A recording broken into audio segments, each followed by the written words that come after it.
They look great. They match your back. Oh my God, they look so good. Thank Blue, you. that's like the dress that nobody could decide what color it was 7 years ago. Right? Mm-hmm. Like, what color Mm-hmm. was it for you? I think it blue and yellow. I know, but what color did you see it?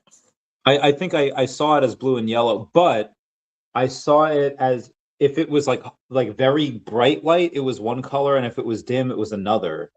So that's how I was able to see it. But I don't know about other people. Yeah, it looked white and gold for me. Okay, gotcha. Hey everyone, how's it going? It is I, the real Randy Chavez. I am coming at you today with a.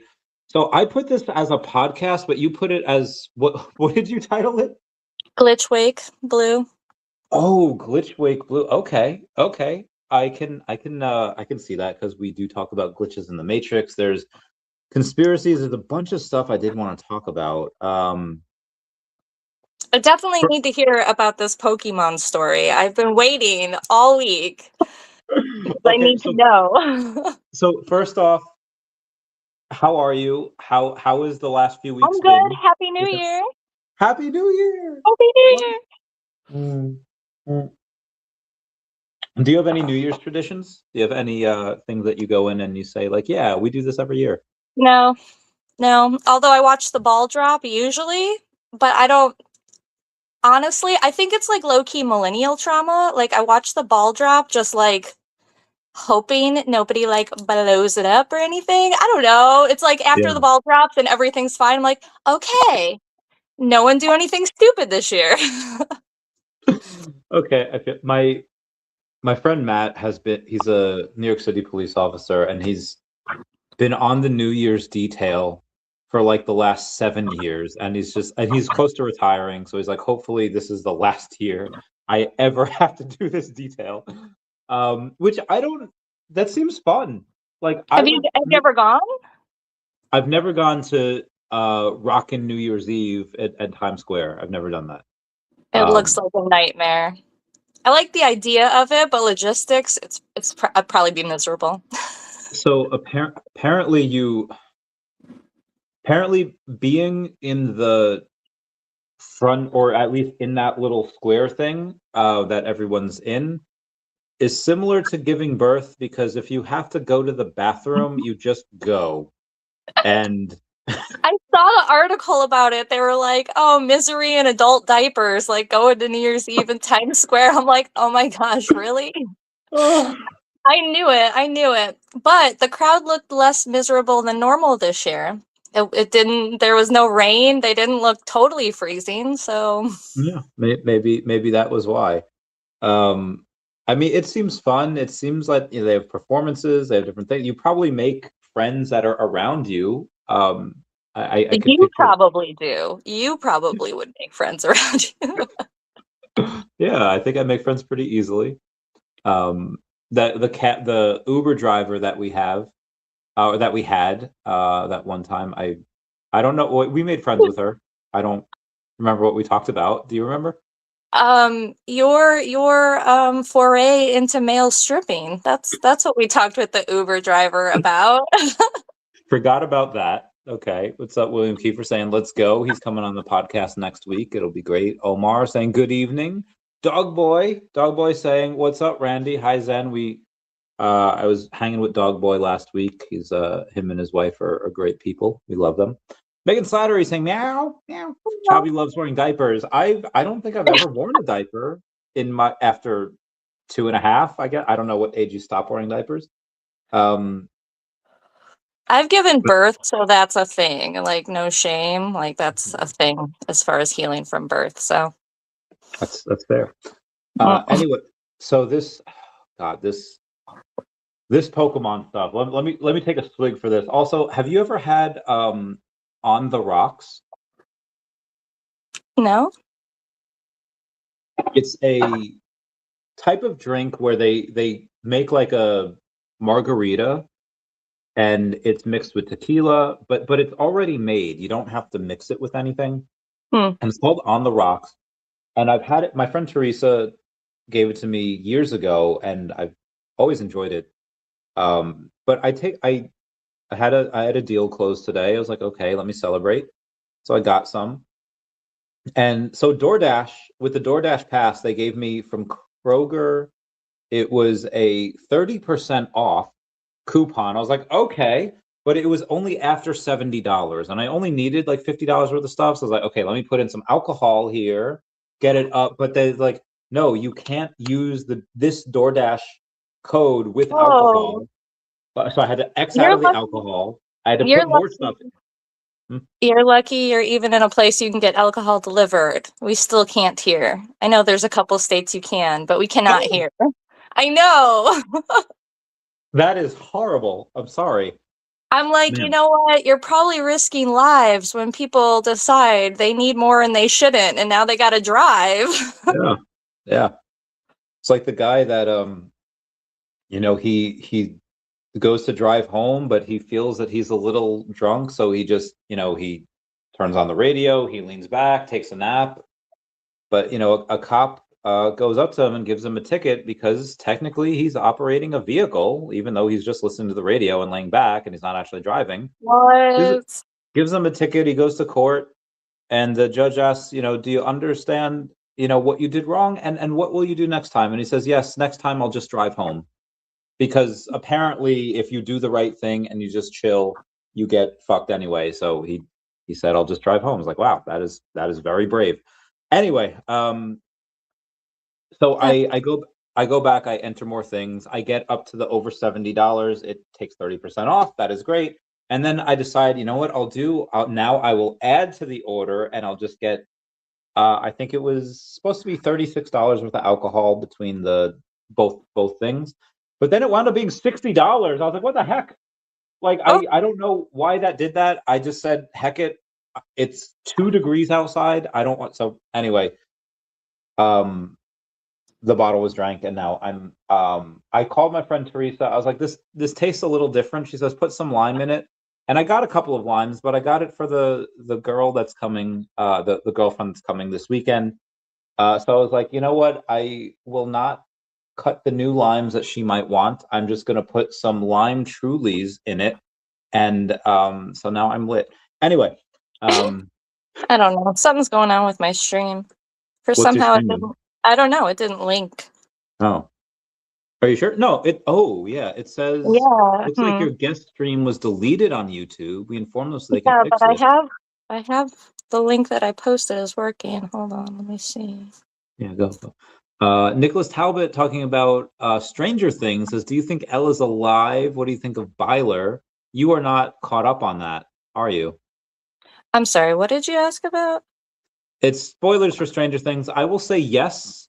Oh, Yes, I have not caught yes, up. Nicholas, I believe that. And it looked like at the end, the Hmm. last thing you talked about didn't work out, but maybe one day. I mean, I think that it could happen at least for a night. So I do want your opinion on this before we get to the Psyduck AI thing. Um, maybe this is the TISM talking, because everyone, the two people I brought this up to, be like, what the fuck are you talking about? Don't ever bring this up to normal people. But I feel like you were of a higher mind. I definitely want to know now. Okay, so if, let's say, like, I know I don't like pineapple because I've tasted it before. Therefore, I don't like pineapple on pizza. But I've tasted pineapple before, so it's like, okay, you're not a pineapple eater. But there are some people that like pineapple and they like pizza, but they still refuse to have pineapple on pizza because in their minds they're just like, I don't want it, I never want it.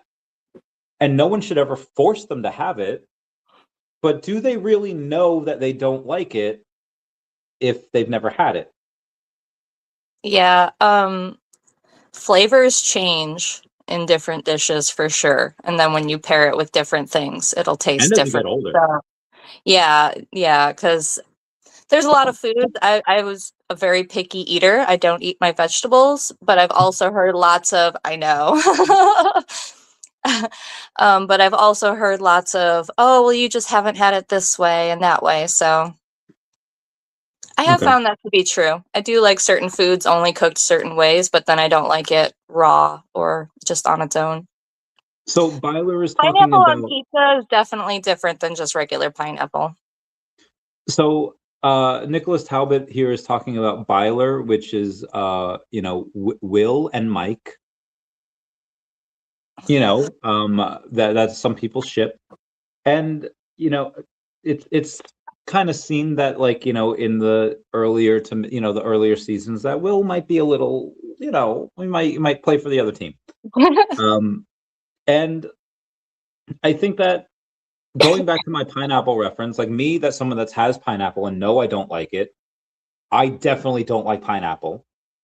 But then someone that has never had pineapple on pizza, but do like pineapple, we shouldn't force them to do it. But how do they know? Like, they can't know. So in that same breath, I would argue that someone, let's say a guy in college, when they're drunk, let's say they boink another dude. And I then wondered if you were going this way with it. and then that dude knows. He's like, you know what? I tried it. Wasn't for me. Didn't like it. I'm actually anti. Maybe he's a little homophobic now because he disliked it that much. But that dude knows for a fact that he doesn't like dudes. Whereas somebody, let's say like me, that's never been with a dude in really any capacity, I say I don't like dudes, but I've never tried. So even though I'm like 99.999% sure that I wouldn't like it, like, I've never hit myself in the face with a hammer. I don't need to do that to know that I won't like it. Right. But I've never done it, so I technically don't know. So I think for the case of Byler, where Mike Wheeler, I think one day, if Will gets him drunk enough, he can convince him to say, like, you know what, I'm gonna try it, and whatever Will is, top or bottom, they can do it. And then I think for a night they could, they could try it. And then Mike would know for sure, or he discovers something new about himself. We don't know. Anyway, that's Stuck on the island. You go to bring 2 people, dead or alive. You have 3 items. What do you bring? Is there animals on this island? Can I hunt them? Can I fish? Can I eat? Can we survive? What were the odds of us? How Beautiful far? people. Well, we need a brute guy and a smart guy. Right? Do we? We need a big, strong guy that could, like, build and break stuff. We need a smart fuck. 3 items. Jesus. I don't know. A gun with a single bullet, so I can off myself in case I don't like it. I don't know. I I'm don't want sure to. we can find a cliff for that. But what if you survive and you're just like paralyzed? Like, no. We'll try again. We'll try again. Try it again. How many times do you want me to do this? Do it right the first time, like, dive. Okay. All right. All right. What I don't items know. are we bringing? A phone. With what Right? charger? What are you charging it with then? They're coming to get us.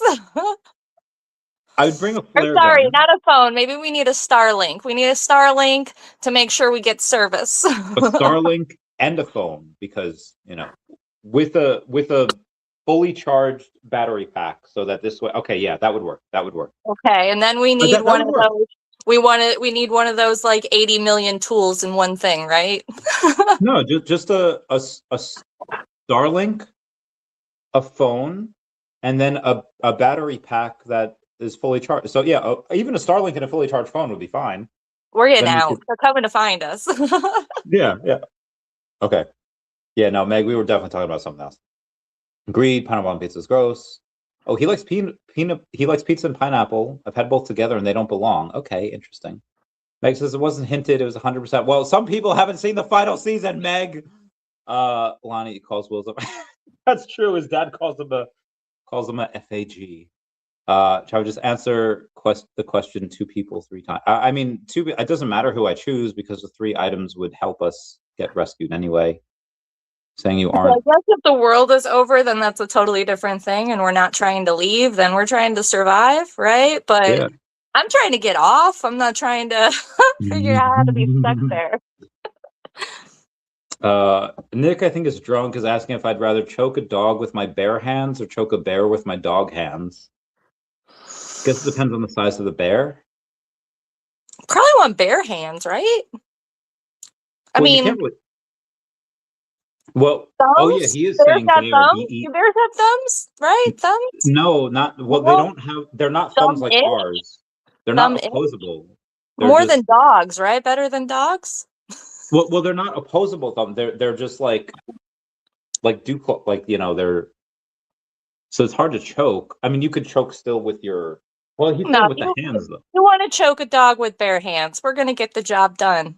Yeah, How, that's with a true. dog hands, how are you gonna choke a bear? I mean, if it's a baby bear and you're a massive dog. Yeah, Maggie Ray says it first. Anyway, let's get to the Psyduck thing, because I know you said you were curious about that. So I am. first, I have to ask. Hold on. Okay, I'm hanging on. I'm lying in wait. Running with patience for the spring, the flowers will bloom anew again. Knowing there's more Just reposting the beyond. link. Thank you. Oh, okay. Knowing there's more beyond the pain of today. Aw, Chief says hi. That's our little black doggo. I love them. Okay, anyway. All right. Psyduck. How did this happen?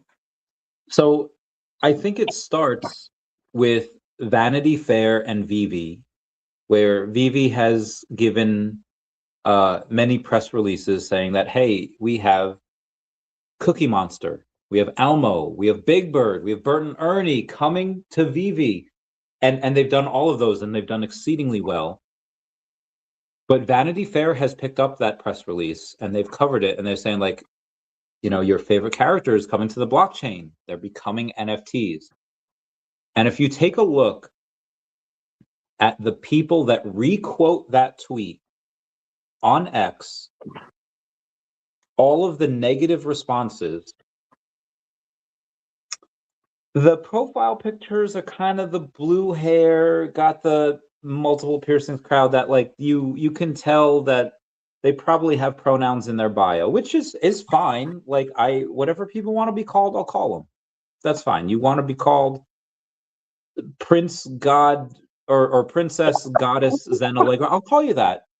Same. I don't care. Yeah. But the things that they say are, this is the worst news ever. Cookie Monster's an NFT, and everything in my life is worse now. The world is going to hell in a handbasket. Like, the mood and their entire view on life was made worse by the fact that some of their favorite characters were going to go on a carbon neutral blockchain that is a net neutral. It's not even a net negative. I don't know if it's a net positive. I think it is a net positive because of the fact that they're on a carbon neutral blockchain, and instead of people buying a Cookie Monster, let's say like a fig pin or a Funko Pop or something physical that is made of plastic that'll eventually end up in a landfill, it's something carbon neutral that is not going to do that. So I think it is a net positive. But in that same breath, I'll say there was this kid. He seemed younger. He seemed like he was like 20 or below. He posted a video. It might have been from Sora. It might have been from somewhere else of a Psyduck. So it's a Psyduck appreciation group. There's over 9,000 members. And any posts are approved by me immediately, as long as they have anything to do with Psyduck. And if it's Pokemon related but not Psyduck related, they'll be approved on Sunday. Okay, hold on. Why do you have a Psyduck Facebook group? So it wasn't mine. It wasn't mine originally. It was I had just liked it for reasons, because Psyduck is cool. I saw some posts from there. Okay, clearly. Okay. So there's actually 2 pending posts right now that I have to approve, but it's 9,700 members. There was only about 9,100 members when this whole shindig went down. So did you just offer the mod? Were they just looking for mods and you just... Kind of. So here's like, what do I do when I have bulk energy? I'll approve that on Sunday. This one is all about Psyduck, so I'm going to approve that one right now. Anyway, yeah, I liked it, and then this girl Amy, who was the main mod there, she's like, "Hey, you're very active. Do you think you could be a mod?" And I was like, Okay. "Sure, I guess." You know, always looking for, especially with over 9,000 users. Powerful. Okay, I'll take that. So this one kid made a video, whether it's Grok, it didn't have the Sora tag, so it probably wasn't Sora. And it was You can pull the tag off, though. There's sites where you can pop it in and download it through the site and take the tag off. Okay. Just FYI, so it could still be Sora. Okay, so it might have been. Yeah. I like the tag on there, though, so I leave mine, even though I hate where it's placed sometimes, but I like giving people the heads up. Yeah. So it was a 10-second video of Psyduck. He's on a skateboard, he's doing his thing, he falls, he hits his head on a tree, and then he goes, Psy, and then the psychic power comes out. I was like, bro, this is so cool. So already, like, so I approve it, I forget about it, and then 20 minutes later, I'm just going through Facebook. I'm like, oh yeah, I forgot that I approved this. Let me like it, let me comment. And already there were some negative comments. So immediately I like it. I was like, hey, this is really cool. I hope I see more from you. Keep up the good work. Mm. Because if that person was anything like me, as far as drawing artistic capabilities, I have zero of that. I'm a very good writer. I'm extremely creative, but I can't draw. I'm just very horrible at it.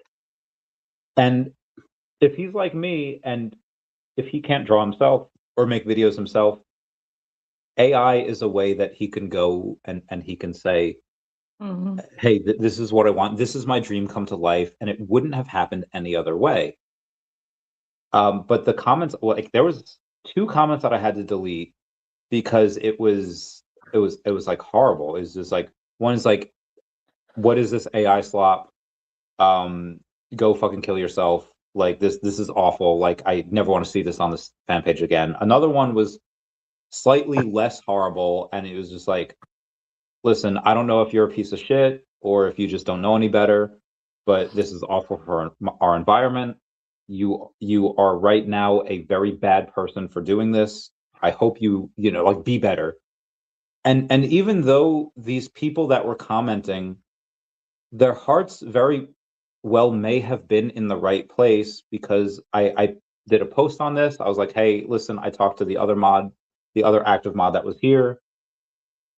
We decided that art is art, and we're very against censorship, and we don't want to censor anything that can be perceived as art. And also, this is the future. And I explained, like, okay, hate won't be tolerated. The comments that I had to delete were atrocious, blah blah blah blah. And most people were just like, cool, like, whatever. Some people are just like, hey, like, I don't necessarily agree, but as long as the timeline's not completely corrupted with like 99% AI slop, whatever. And most of it's not. There's not a lot of people that do that, but there's a bunch of other people that, again, their hearts, I think, were in the right place. We're like, listen, this is very bad for the environment. And I went deep down the rabbit hole looking at, have you ever gone down that rabbit hole to see what the environmental impact is of AI? I was just thinking about how I need to look over that again, because I do know that when I looked over it, that it's definitely a little inflated.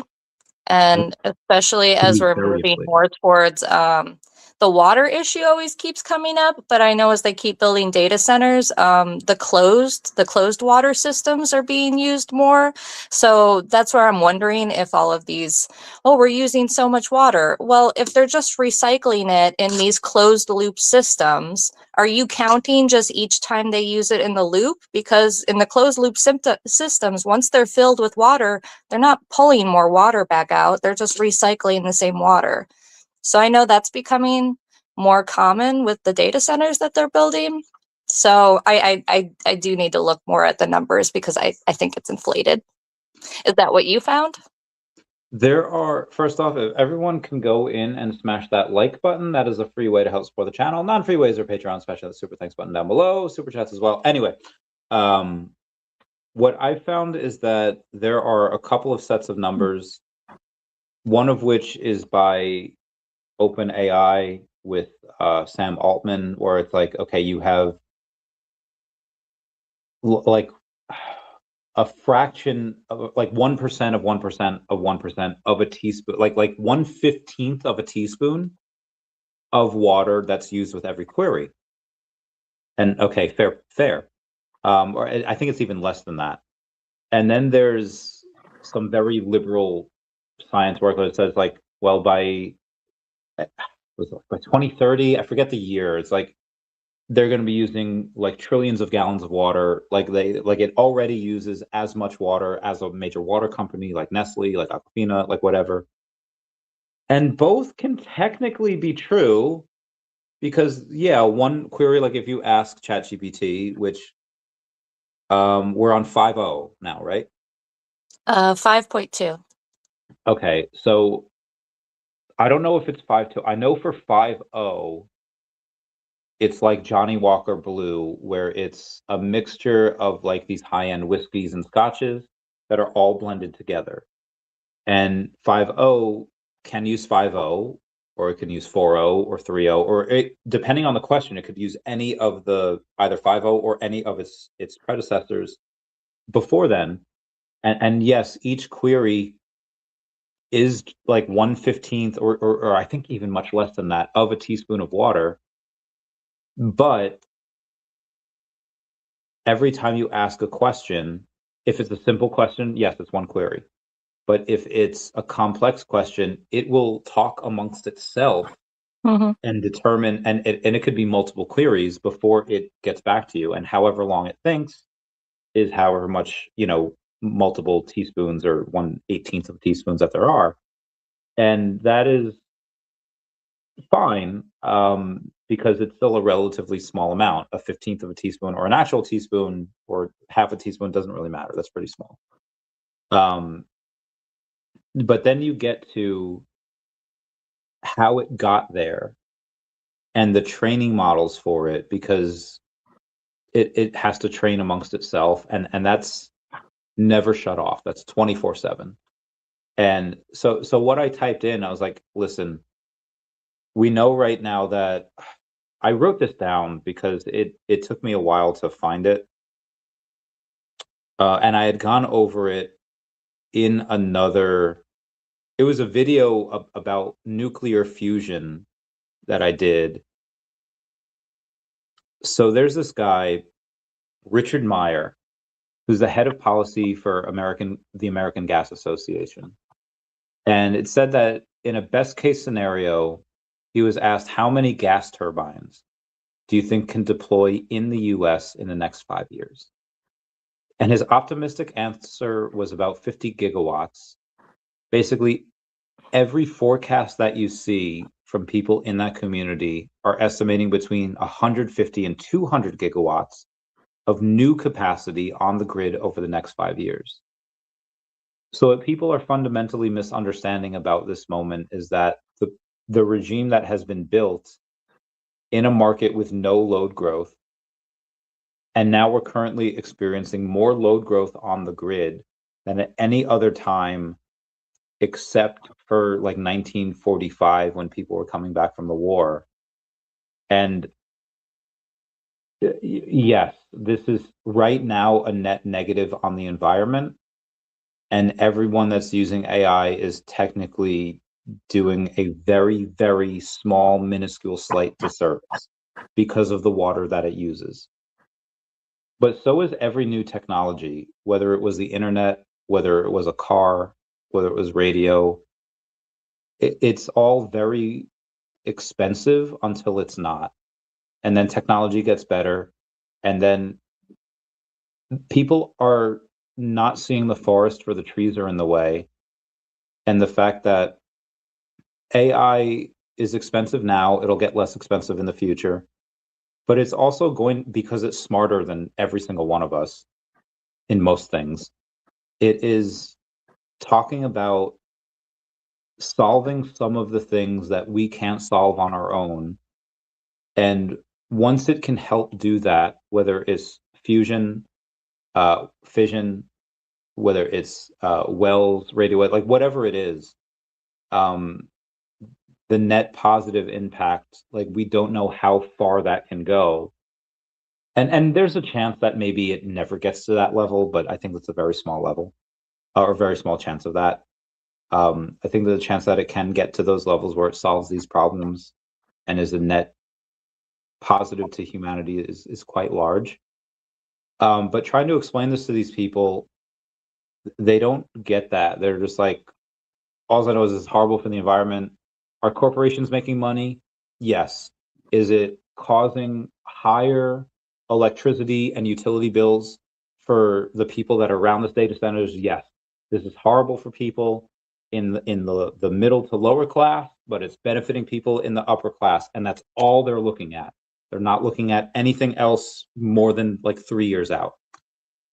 And the same people that were saying that, if you look at their profiles, they look exactly the same as the people that were very anti NFT for these, the Sesame Street NFTs. And I can't help but hypothesize that it is the far left that has this lower IQ that is just not able to comprehend or understand the future. And I really want to know your thoughts on all of this. I know I've talked for multiple minutes here. Go crazy. Go give us the Zen feedback.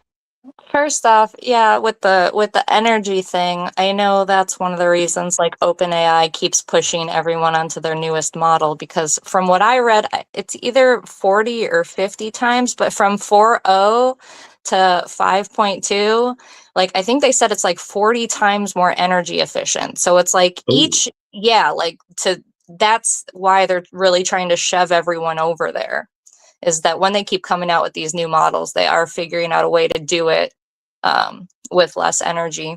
So I think that's just going to keep compounding. If within a year they can cut it down to, yeah, 40 times more efficient, and that's just within a year. And then as AI also gets smarter and can help us with these issues, like, yeah, who knows how much energy it's going to take in 2 years versus now. What was the other stuff you mentioned? The lower IQ and maybe putting it to yeah, I've kind of noticed that too, not to make it a left versus right issue, but it seems like a lot of the AI hate is coming from the left. Why do you think that might be? Do you think they're worried because AI might lean more towards research than just emotional biases? Do you think maybe they're worried about that they're... The left? No, I think they, and this is I think a pretty far reach that I'm grasping for here, but I think the far left is what happens when you get far away enough from our base reason for being here, or our base desires, that there's no great enemy. There's no great, you don't have to worry about, tigers or lions or bears or like anything. And there's so many, or there's at least enough dominant masculine men to fight wars and be in the military, that most of humanity doesn't have to deal with that. And it's like okay, well, if you don't have to deal with that and you still want to, there's what's called like the masculine urge to like bleed out on a battlefield.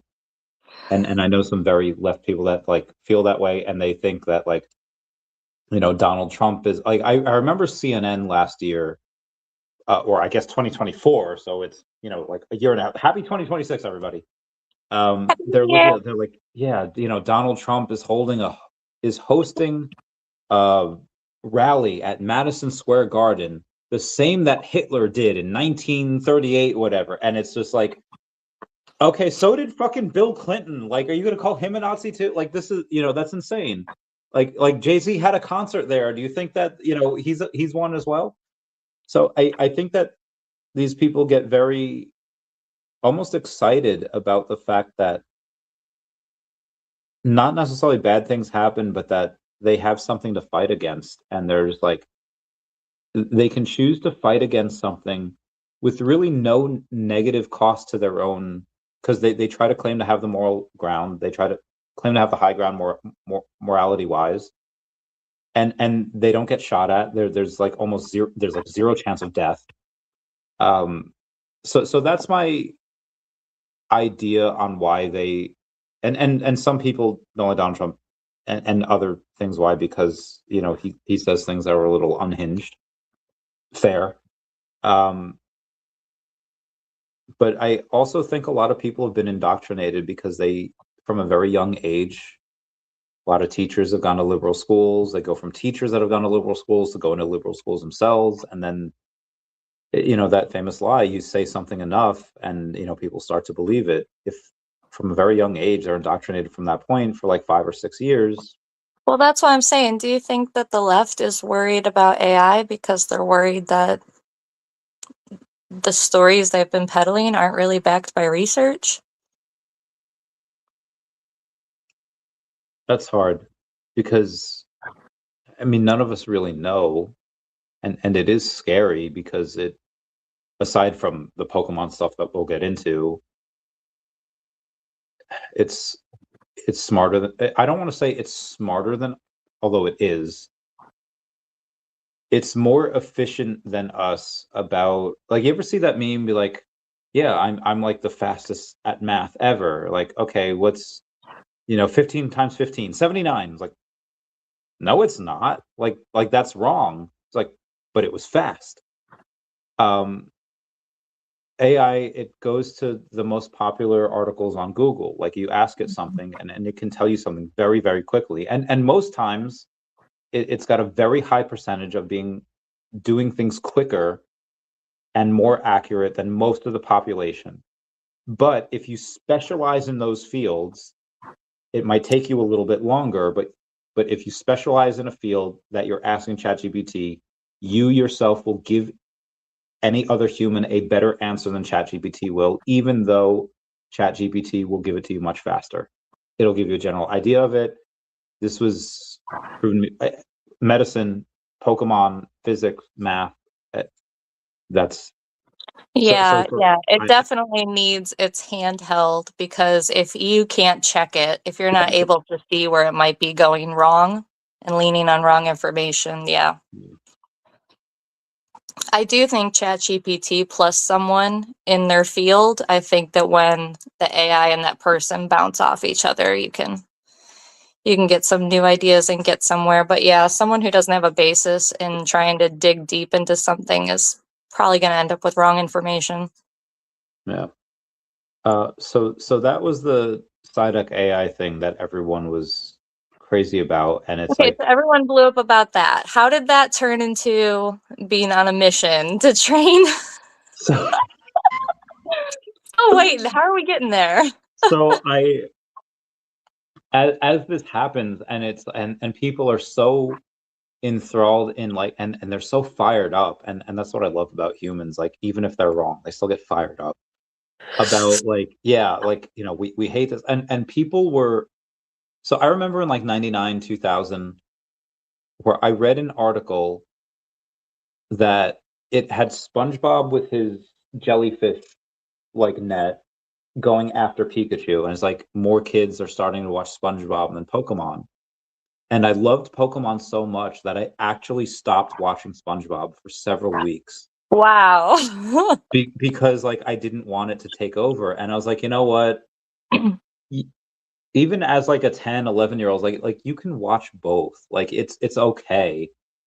Um and I think these people were saying that like, yeah, AI is horrible. And I commented on a few of the comments. I was like, listen, we can agree that AI right now is a net negative for the environment, but ignoring the future positives that it can create, Disney just gave OpenAI $1 billion so that Sora can go in and they can start making content for Disney because they know where that's going.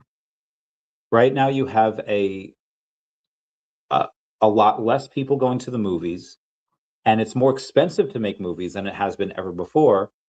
And Disney sees where this is going, and that's why they want to get this content, at least the ideas out. And once they get the ideas and some of the content, they can go from there. And if Disney's given $1 billion to that for Sora to make unlimited amounts of content for them, people like there's a lot of people's dads that are watching like the Bigfoot vlogs, and like if you're watching a video, you're supporting it. And I don't think that a 30-second Bigfoot vlog on YouTube or a 10-second video about Psyduck is really moving the needle anything at all. So I was like, this is why like it's really kind of a moot point. Like, but these people were removing themselves from a Psyduck page that they enjoyed because of their principles, and I do have to respect that for sticking to their guns a little bit. But then I just YouTube like AI Pokemon, and it's like, you ever see Zach and Miri make a porno? Wait, what? You ever see Zach and Miri make a porno, the No. movie? No. It's so good. Elizabeth Banks and Seth Rogen. That is such a good movie. They Justin Long, he looks at Elizabeth Banks and he's like, "Oh my god." So Justin Long plays like a gay porn star, and he's like, "Oh my god, granny panties." And she's like, "What?" And Seth Rogen's like, "How can you tell that she's wearing granny panties?" And he's just like, "I just typed in gay and ass, and she's the first person that came up." And the long story short, she had some granny panties on, and I typed in AI and Pokemon, and the first thing that came up was this guy that had asked ChatGPT. He's like, ChatGPT plays Pokemon, and I was like, "Oh, this is interesting. Let me click on this." So he says like, it's like this long video is like, I gave ChatGPT all the information on how to play Pokemon Fire Red. For those that don't know, Fire Red is a remake of the first generation, but it has a lot of Gen 3 characteristics. It was made after Heart Gold and Soul, so it is Gen 3. It has Gen 3 Pokemon, Gen 3 moves, a lot of new updates.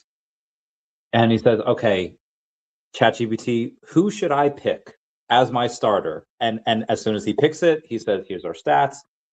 He asked ChatGPT what the move should be for the first rival fight. And it picks Bulbasaur. I think because it values early game easiness, and Bulbasaur takes out Brock very easily and Misty very easily, but also because it has sleep powder and poison powder that it can learn. And ChatGPT seems to want to play the game the way that the engineers and the coders had intended, where it's like, yes, battle of attrition, you sleep powder it, you leech seed it, you poison powder it to whittle its health out. Like, whereas most people that play the game is like, bro, just give me Earthquake and let me Earthquake all these motherfuckers. And let me just one hit these people. So there's the way that it was intended to play and the way that the players are like, hey, we can do this and we can play it much, much faster, much more efficiently. And ChatGPT was very bad at the game. It made it so the rules were no items in battle. We have to do everything ChatGPT says, and if we white out or black out, we lose. It made it to not Lieutenant Surge. It made it to Koga, which is the 5th badge, and it lost. But the decisions that it made to get there were god awful.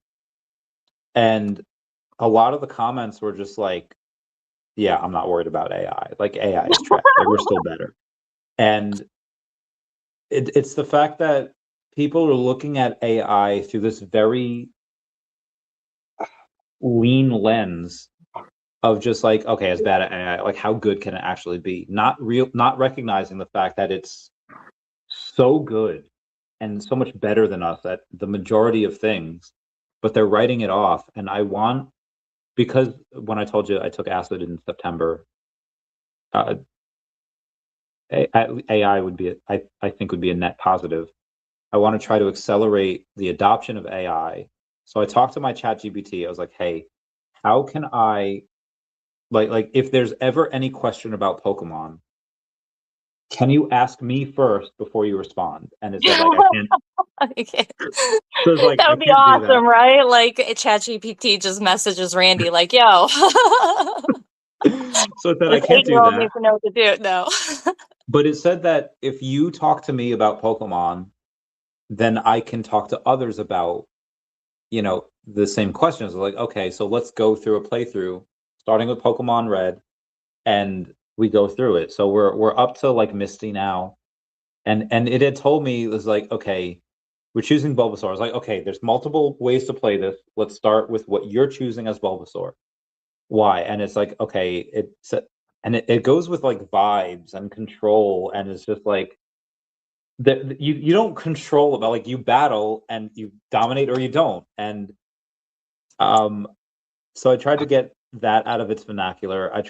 It also didn't know a lot of the secret items. Like, okay, you can, as soon as you start, you can get a potion. It didn't want to heal in battle because it thought that like, well, if you heal, you're wasting a turn. It's like, but if a Pokemon's doing 5 damage to you, maybe 10 damage on a critical hit, if it gets lucky, you can use a potion and then you can get 2 to 4, battle things like in that, turns in that, and it could be a net positive. But it says that ruins the flow and the vibe, and it's like, no, that's wrong, and that's importantly wrong because of this math. And it didn't know the secret items. Like, you can talk to NPC on the way to Viridian City and get another potion. You can talk to or you don't talk. You go to the tree that you can cut eventually. That's past the old drunk guy, and you can get another potion. So you can get 3 potions before the rival 2 battle. And it emphasizes trying to catch, like, gotta catch them all, trying to catch all the Pokemon. And it's like, okay, well, if you go, it immediately told me to not grind because grinding was inefficient, even though eventually you're gonna have to grind anyway, especially if you catch 6 Pokemon, which you really shouldn't do. So I was like, if you want to catch Pokemon, why are you telling me to go back to Professor Oak right away? You can grind as Bulbasaur early, and then you can defeat this, rival battle 2 on the way to the Pokemon League, and he's got a level 8 Charmander and a level 9 Pidgey. And if you defeat the rival 2 before you go back to Professor Oak, he gives you 10 Pokeballs instead of 5 when you go on your journey. And it's like, I didn't know that. So there's so many things that ChatGPT just doesn't know. And because I want a lot of people to adopt AI, I want it to be as efficient as possible. So it has agreed to learn from me, then trade in the hive mind, and it's very intensive because so that's how I got to it. How did you ask it? Like, what kind of goal did you give it? Did you just tell it to play Pokemon and win? Did you tell it? The original, Um, and I'm not the surprised that it wouldn't know like the random Easter eggs. I mean, think you wouldn't know it either, just if you just started playing Pokemon. yeah, yeah, But no, like, no one would. you You could have to play it probably over. you could probably send it on a research mission first to go Google and look for strategies and figure out a strategy. Probably could have. I Like, didn't. that's why I'm wondering, like, if you didn't give it a goal, if you just told it to play Pokemon, and like you said, the tag name is "Gotta Catch 'Em All." Maybe it took that as. But Well, if you I asked. did, you I specifically ask him, like, I want you to do this as efficiently, as domineering as possible. Just Yeah. Making is women guests uncomfortable. What the heck? Oh my God, get the fuck out of here, guy. All right, this guy's been an asshole for a while, so we're gonna ban that user. Anyway, I'm not um, uncomfortable. Are you uncomfortable? I have had many a drinks tonight. I'm very comfortable. Had a new client come on board. Anyway. So originally I asked it like, hey, actually, I think I can probably go to it and see what I asked it. We are on, okay, this is gonna be. Did you also like ask it to, when it did things you didn't like, are you asking it to like review or tell you why it made that decision and why other So ways might be better? I corrected. So I was like, I said, think you can do me a favor? And my chat GPT's name is Chase. He says, of course, Randy, what do you need? I said, anytime anyone asks you about what to do in a Pokemon game, only from the first 2 generations, can you ping me and ask me before you answer? It gives reasons why that's not possible. So I say the reason I ask is because I saw this video on YouTube where this guy has ChatGPT play Pokemon Fire Red, and he tells ChatGPT what's going on in the game and asks what he should do next. And the answers were not great. So to help you, ChatGPT, I was offering to give you my expertise in Pokemon. This way you'd look good to other people. He says, got it. That actually makes a lot of sense, blah, blah, blah, blah, blah. He gives explanations on why the original answers for Pokemon Fire Red weren't good, even though they were still bad even after the explanations. He says, I can't consult you in real time, but here's how you can make me better at Gen 1, Gen 2. He gives a list of things on what I can do. I said, before I answer, can you tell me how much you think I know about the first 2 generations of Pokemon? Because maybe he thinks that I'm just another noob that, I have the answer that. So he gave an answer as like what he thought I was, and then and it wasn't that far off. And I said, if you're looking for an answer out of a 1 through 10, I'd put myself at a 9.2. A 10 would be a speed runner that knows absolutely everything about the game. Well, I know most things about the game. I've never attempted speed runs, and my knowledge isn't really on that level, but more than 99.9% of people in the world spend about 30 hours in Pokemon. So Could be blowing smoke up your ass too, just saying.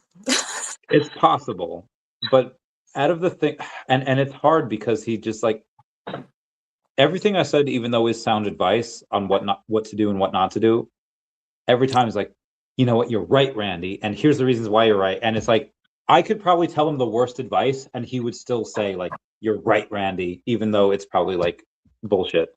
You can ask him to be more devil's advocate on things if you I want. have before. I guess you have to keep asking. Yeah, it's gonna default to trying to agree with you. Yeah. So I go over my Psyduck fan page with him and we go over that, and Jesus Christ, he posted a lot. I said, okay, so I said pick a game, red or blue. He picks red. I said, tell me which starter and why. He says, for good reasons. Bulbasaur, Brock is essentially free. Misty's free. And he says that he deletes the need for grinding. So he's very anti-grinding. And he said in Gen 1, sleep is busted. And he says a status is better than raw damage always. And I was like, whoa. Like, are you saying that if we level up in a battle and suddenly we learn sleep powder and the last Pokemon has like this much health left, you want to put him to sleep or do you want to knock him out? And he's like, no, status over raw damage always. Like, no, that is importantly wrong. And it's just I don't know why it had this thing. So I correct that, and he seems to understand. It's like, oh, you're right. Yeah, better to take the win as opposed to try to attempt to put them to sleep and then have the option of us losing if we get a damaging move on us. So it's seeming to learn like that. I don't know how he's going into training his AI. Maybe he's using my results with it. I don't know. And then it messaged me the message that I messaged you saying that there's another version of it, because I guess Pokemon is high level thinking and it was taking too much time. Why do you normally get that message? Oh, the limits? Yeah. That's just because you're on a free account. Okay. It's because you're on a free account. So there's a certain amount of messages in whatever block of time. And then once you reach that, it'll put you on a lower, cheaper model. Okay. So Which I don't know. It's saying that it switched to you. I was like, don't they usually switch you down to 5.2? But I don't know. But maybe they switched you to 5.2 instant versus maybe you were in thinking. Maybe you were on the thinking model. Might be. So No, but if you went to a paid account, you shouldn't run into that. Okay. I don't know if it gave me the option. Oh no, it gives me the option now. Get plus X. Is that it? Oh, okay, Yeah. cool. I can do that whenever. Yeah. So I explained to him why, yes, sleep powder can be very good, especially for catching Pokemon, especially if you have given someone leech seed already, because in Gen 1, even if you wake up, you still can't attack that turn, so it can be very good. So I said, is it time to heal within battles? It's generally not a strategy that any experienced player uses that much, as it takes away from damaging the opponent and has a chance of missing. Using it to heal yourself with a super potion or hyper potion becomes a moot point when you can teach your Pokemon Mega Drain after defeating Erica anyway, so you can attack and heal in the same turn. Poison powder can be good for enemies that you wouldn't have otherwise have any meaningful way of damaging. But again, it's not that accurate, and you'd have to have a long battle for it to make sense. He says that's a good correction, blah, blah, blah, blah. The next time I talk is saying, for the Charmander and Squirtle talk, let's save that until we get past this playthrough. As for early game, yes, Bulbasaur destroys Brock and Misty fairly easily. Can you tell me how you'd navigate the Weedle in Viridian Forest? Because it's Pokemon Red, so it's just Weedle and Kakuna, as opposed to Caterpie and Metapod. That they can poison you, and it might be easier to have a second Pokemon where their moves can be super effective. Because I guess it thought that grass on grass, Bulbasaur would always win, even though Weedle is a poison and can poison Bulbasaur. I told him to essentially just get Sparrow because Peck is super effective against it. It agreed. It just never thought of that option. So that's what I taught it. Yeah. I would make it think more and explain why it's taking steps. And then when it's doing things you don't like, have it walk through its process and what it did wrong. Yeah. What it would do different if it was in that same situation. I have done that with other things. Oh shit. But good call. Oh wow, there's a lot. But maybe try being more clear with your goal too, because I don't know. Giving it a specific how you would like it to play. Well, I did tell it that, and it seems to know that, like, hey, I want more and more people to adopt you. Like, this is how we can do it, at least for the gamers, and it seemed to agree. But so that being said, like, I talked briefly about this a couple days ago, and a buddy of mine had said that, listen, I pay for both ChatGPT and Gemini, and he said that Gemini is better.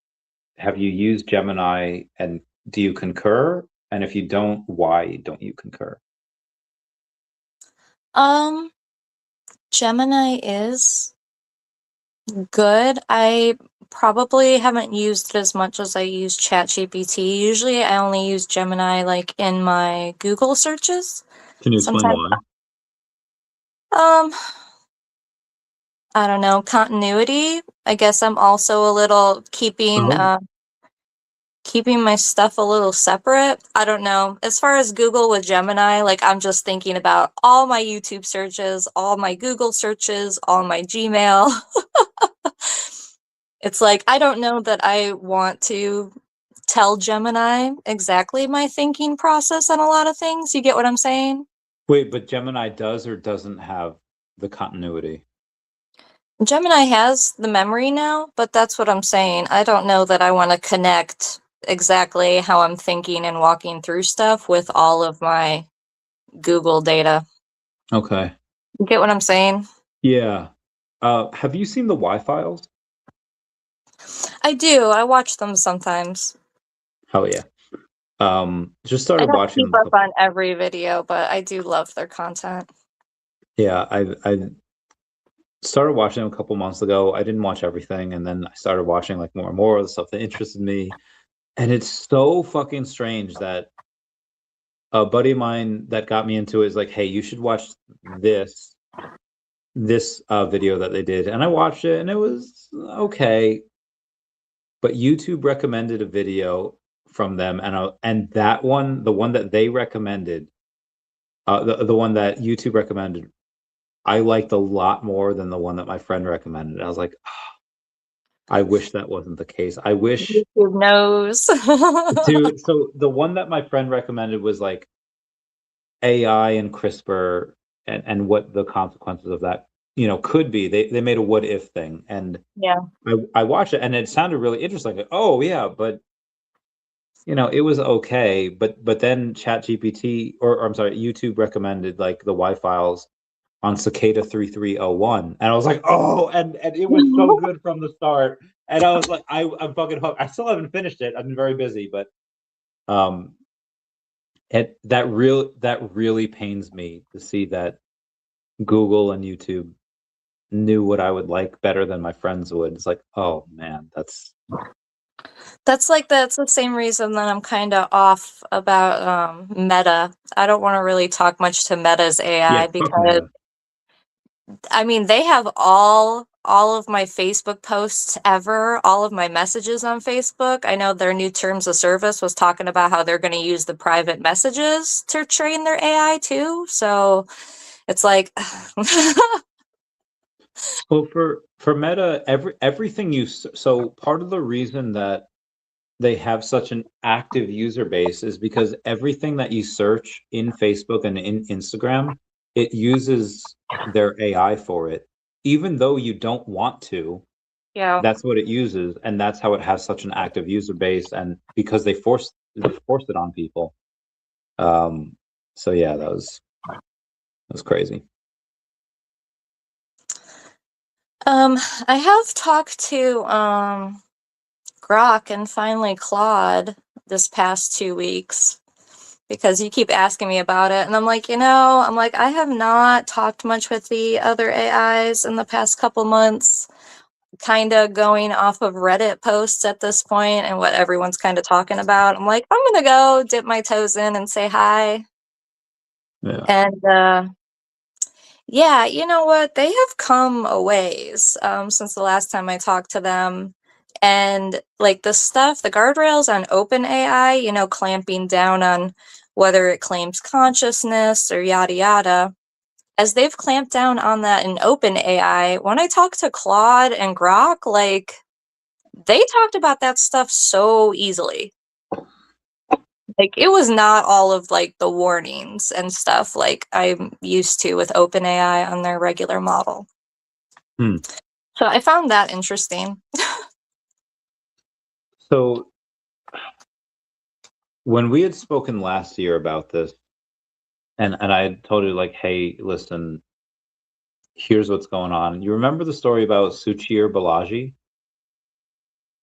Is that the guy who was suicided? Is that who we're talking about?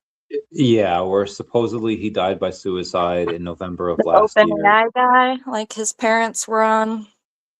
Yeah, he Yeah, had he supposedly had proof exposing ChatGPT's copyright violations, yeah, and they had yeah, it's been about a year now where OpenAI's CEO Sam Altman had made like zero announcement to employees about the death and what was going on, and the mathematical proof showed about I think 94% of ChatGPT's outputs were stolen from copyrighted works.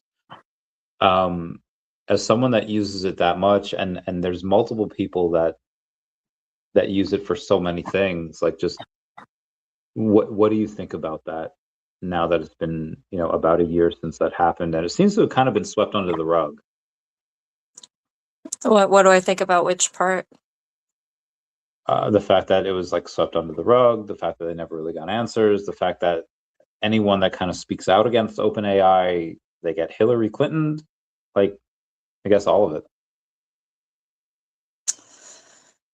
Yeah, I don't like that it was kind of swept under the rug. I don't know that I would say swept under the rug because, like I said, his parents, they were being interviewed everywhere. I remember his mom. Yeah, I don't know. How many suicides do we have that get swept under the rug? I don't really know what it would take to change that. Yeah. Did you see OpenAI looking for the preparedness position or something? Did you see about Wait, what this? is the preparedness position? Can you explain that to I forget me? I forget the exact wording, but they're doing a new safety security position, like $500,000. And Sam Altman on interviews talking about how it'll be the most stressful job in the world. But basically, it's someone to make sure that AI doesn't go crazy and rogue. Okay. But yeah, I thought that was interesting. I'm like, the fact that it's out making the news rounds with such a big salary price tag. I mean, that makes me think that they don't believe much in their own internal team. They don't have someone to hire from within. You get what I'm saying?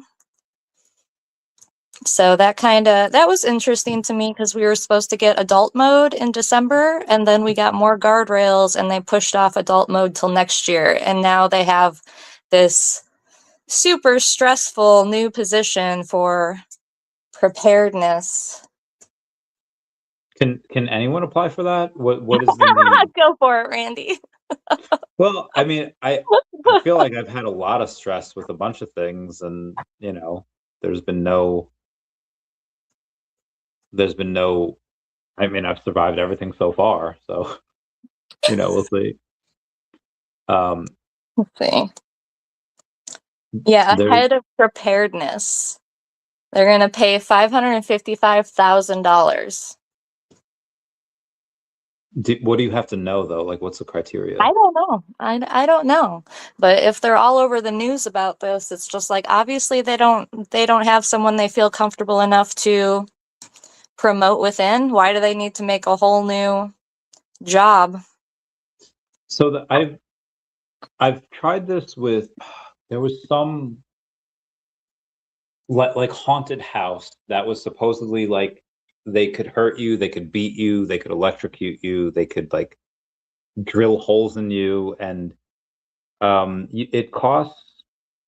Actually, it only cost because the people there, even though they were fucked up, they loved animals, and it only cost a bag of dog food to try to get through this haunted house.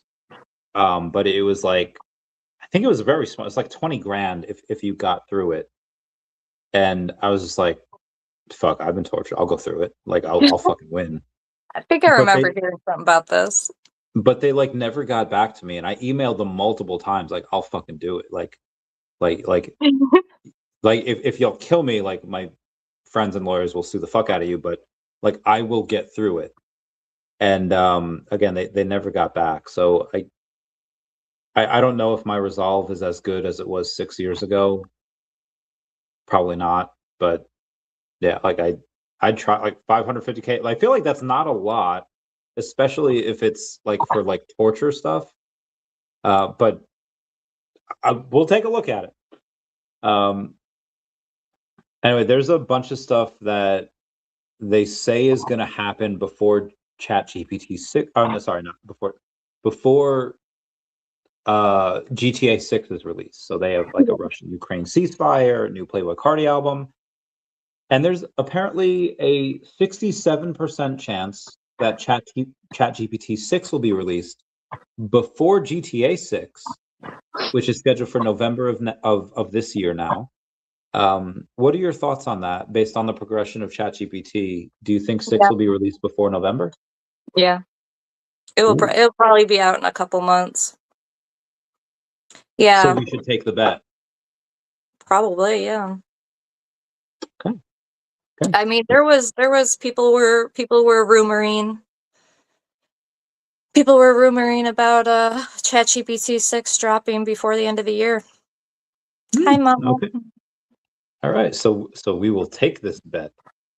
What's up, TCG Mike? Hey, Oh my bro. God, there's a lot of people over on X that are retweeting us. Very good. Okay. Yeah, I'd totally take that. 66% chance that Russian-Ukraine ceasefire happens before then. Also 66% chance Playboy Cardi album happens. 55% chance a new Rihanna album. There's a 51% chance that Trump is out as president. It doesn't say how, whether it be stepping down, resignation, impeachment, assassination. All of those things, I guess, go into that 51% chance. 51% chance that China invades Taiwan before then. I hope not. That'd be bad for crypto. A 49% chance that Bitcoin hits $1 million before GTA 6 comes out.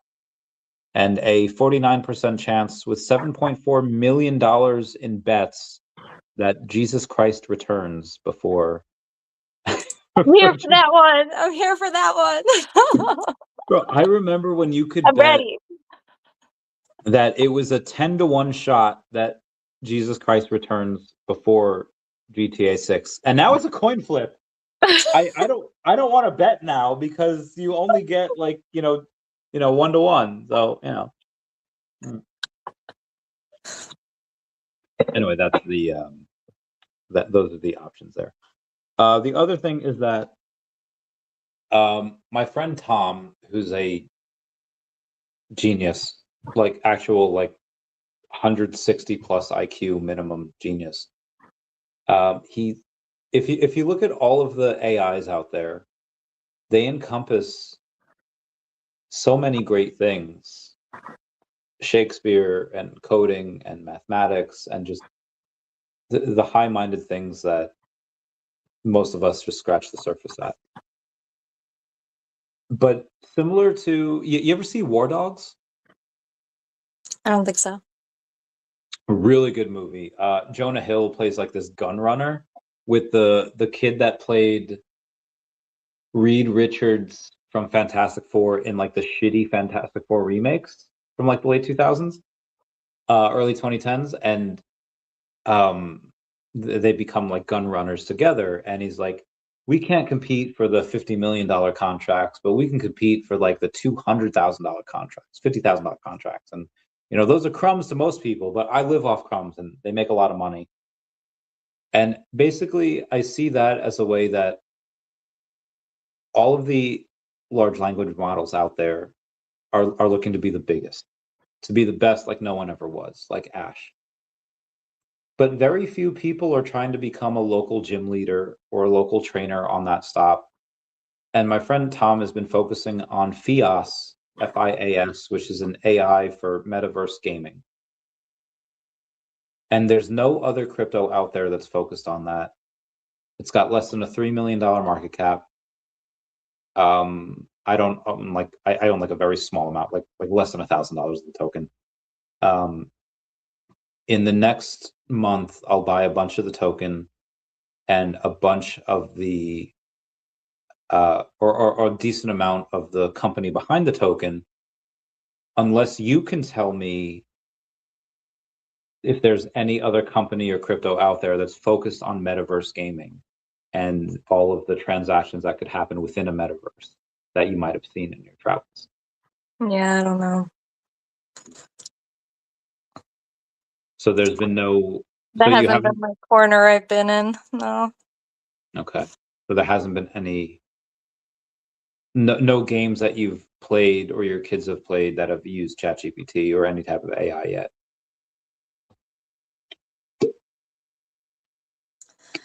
Not that I'm thinking of. Okay. Little disappointing, but that's fine. That's fine. If you were, so because there's like next to none out there, as a elder millennial that has kids that are both Gen Z and Gen Alpha, What type of game do you think would appeal to the younger generation that an AI could help with? My kids are very anti-AI, except for Really? the teens are very anti-AI, and Why are they? Is it because of the environmental impact? the art, they're artists. Oh, okay. So in their communities, it's very anti-AI, and then they use the environmental impact Yeah. part.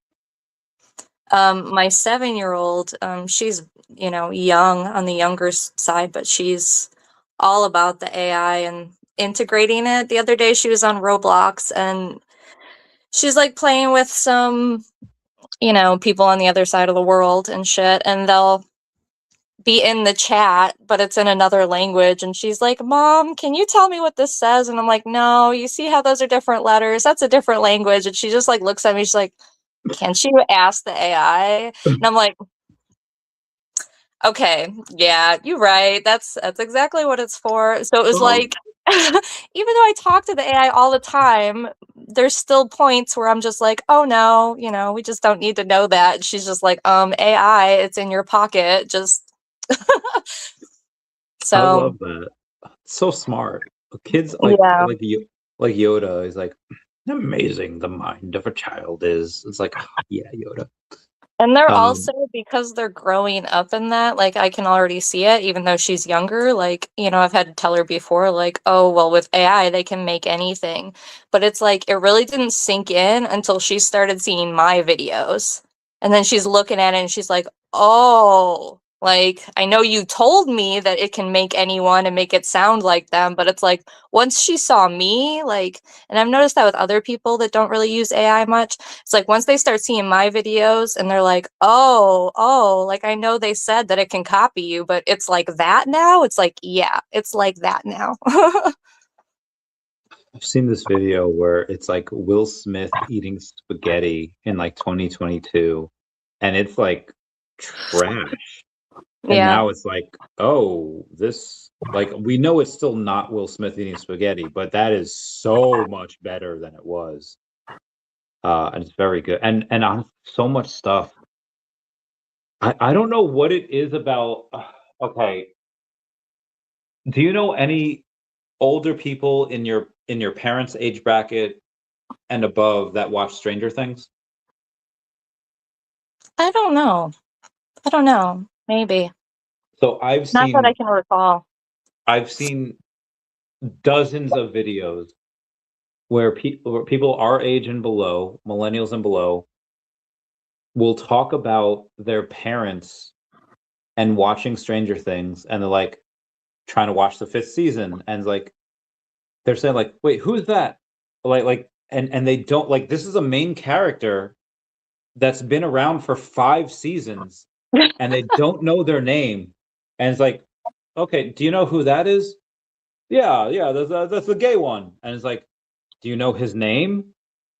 The bowl cut. It's like okay, okay, who is that? Oh, Is this that midnight. Bob? I kind It's of like, do that too, Randy, but I'm terrible. I'm terrible with names. It's just usually I need like descriptors. I are you know, showing I your age? know. I Zen, No, no. no, no. I've always been like this. I warn everyone too when I meet them. I'm like, I'm probably gonna forget your name. I'm sorry. I'm terrible with names. Zen. Okay. But You haven't even after noticed this? 5 seasons, When's the last time I watched it? well, It's with I mean, you. It was- you haven't watched it since you were with me, yeah. so it's been like a year. But oh my god, the one scene I wanted to watch with you in Stranger Things season 4, we stopped watching before we got. Oh my god, I've I'm still just gonna have never to show it. watched it. It's I'm just waiting gonna have for to show it. me. I'm gonna have to show No. it right now. Okay, hold on. Ugh, I did this to myself. It's true. You did, So but I'm gonna have to watch. you're gonna show me, and I'm gonna be like, I don't even remember what's going on. I'm gonna watch it right now.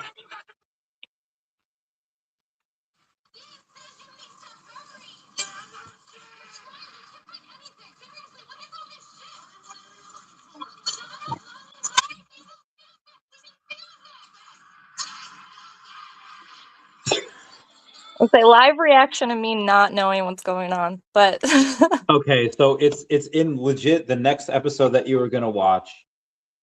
This girl Chrissy's being like raised up in the air. Her bones are cracking, and in order to escape from Vecna, you need to hear like your favorite song. And if you hear your favorite song, you can like kind of escape it. So that's why Max had the headphones on with Kate Bush. If I only could make a did I deal with watch it? God. Yes, Maybe I you watched watched the it. whole season, then. No, I thought I didn't watch the last episode. No, you didn't. But in the whole season, Max has her headphones on. Oh, okay. Only could I'd make a deal with God. I'd get him to swap our places. Anyway, so Robin's saying all right. So Eddie's saying like, what do you need? And she's like, Blondie, Beatles, Bowie, music. We need music. And Eddie's such like a metalhead. He's like, this is music. and, and that's the one scene I wanted to watch with you. To watch your reaction. Okay, I'm sorry. I'm very drunk. Anyway, all of the people our age and below are looking at their parents and they're like, you don't know this kid's name, and they're being very racial with it, and they're being very like, yeah, that's midnight Just the instead of Luke. scriptures. So that's been happening. Susan says that's a no for me. She's being like Randy Jackson in the American Idol days. That's a no for me, dog. But that's fine. I forget what we were talking about beforehand. I remember taking War Dogs. Have you been watching this? Have you been watching the Minnesota Child Care Centers? Yes. Tell us about that. Because yes. And what do you mean? Tell us about that. Well, I know about it, but I haven't talked to my audience about it yet.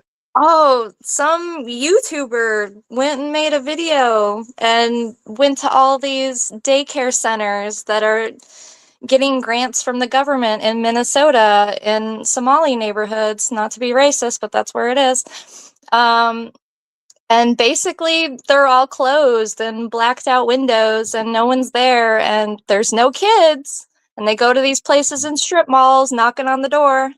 And they're getting money for 70 kids, 2 million a year and stuff, and there's no one around.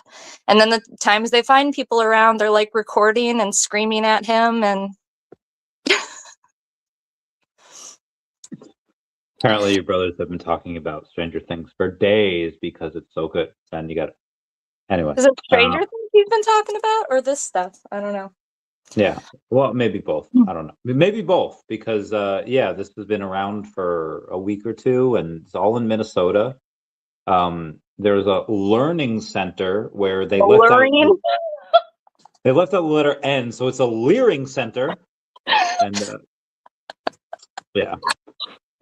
How exciting though. Like, we've known about this kind of stuff like, forever. This is Rand Paul stuff. Festivus. Every year we get to talk about the wasteful, ridiculous spending. But I'm so excited that, we're at the point now that a YouTuber video blowing up can make all of the government react. Like, this has been covered for years. This was an open secret. They've been doing, quote, investigations into it. Nothing happens. And then you get a video pops off, 100 and something million views on X, a handful of million on YouTube. Like, you have Elon and Vance, reposting it as well. I think that's so exciting. It's so exciting. We've been talking about how the people have become the media. And like, here we are at this point. So Nick Shirley's video for 6 days ago, he had a 42-minute interview of him and his crew exposing the Minnesota fraud. Now Nancy Mace is calling Tim Waltz, Tampon Tim, to be able to go in and answer for these crimes. Has 134 million impressions on X. But then a day ago, he posts that this is not a joke. They actually want to kill me. It's some guy said, this is going to be you on April 27th, 2026 in a muddy ditch alongside the highway. Enjoy your last couple of months. Like they're threatening to kill him. He's in my prayers. Is Same. Is that what we're doomed to? Every one of us that chooses to step up is going to be the next Charlie Kirk, and we're just going to die? Like, what's the like? You know, in our circles that's always been a fear. And I've just always clung to the point that Ron Paul is here and Alex Jones is still here. Okay. So I think that there's definitely power in the more that you're seen. Like Nick being known is going to help protect him. But yeah, I hope his security is. Yeah. It's so unfortunate. But when you're going after people over millions and millions of dollars, Yeah. people are going to feel like they have nothing left to lose to try and protect that. What I do think gives them the benefit is that they are Somali people, and they probably don't have a lot of experience in any type of assassinations in America, at least versus American forces. So when you have private security that are former military vets from the best in the world, they're probably going to be better than any Somali people that Somalians can hire. But also, Charlie Kirk probably had the best. I mean, he clearly didn't, because anyone that has done any type of private security or any type of security detail would have known to check those buildings. That would have been a sniper's wet dream, and they didn't. So I still don't. I think Candace Owens is still going on about that, right? Like the fact that there was You know some what? fuckery going on. I need to look back into that. I haven't checked on Candace in a little bit, ever since she did her little meetup with Erica Kurt. What happened with that? I haven't. But I know there's a lot of rumors going on. I don't know what to believe with that, but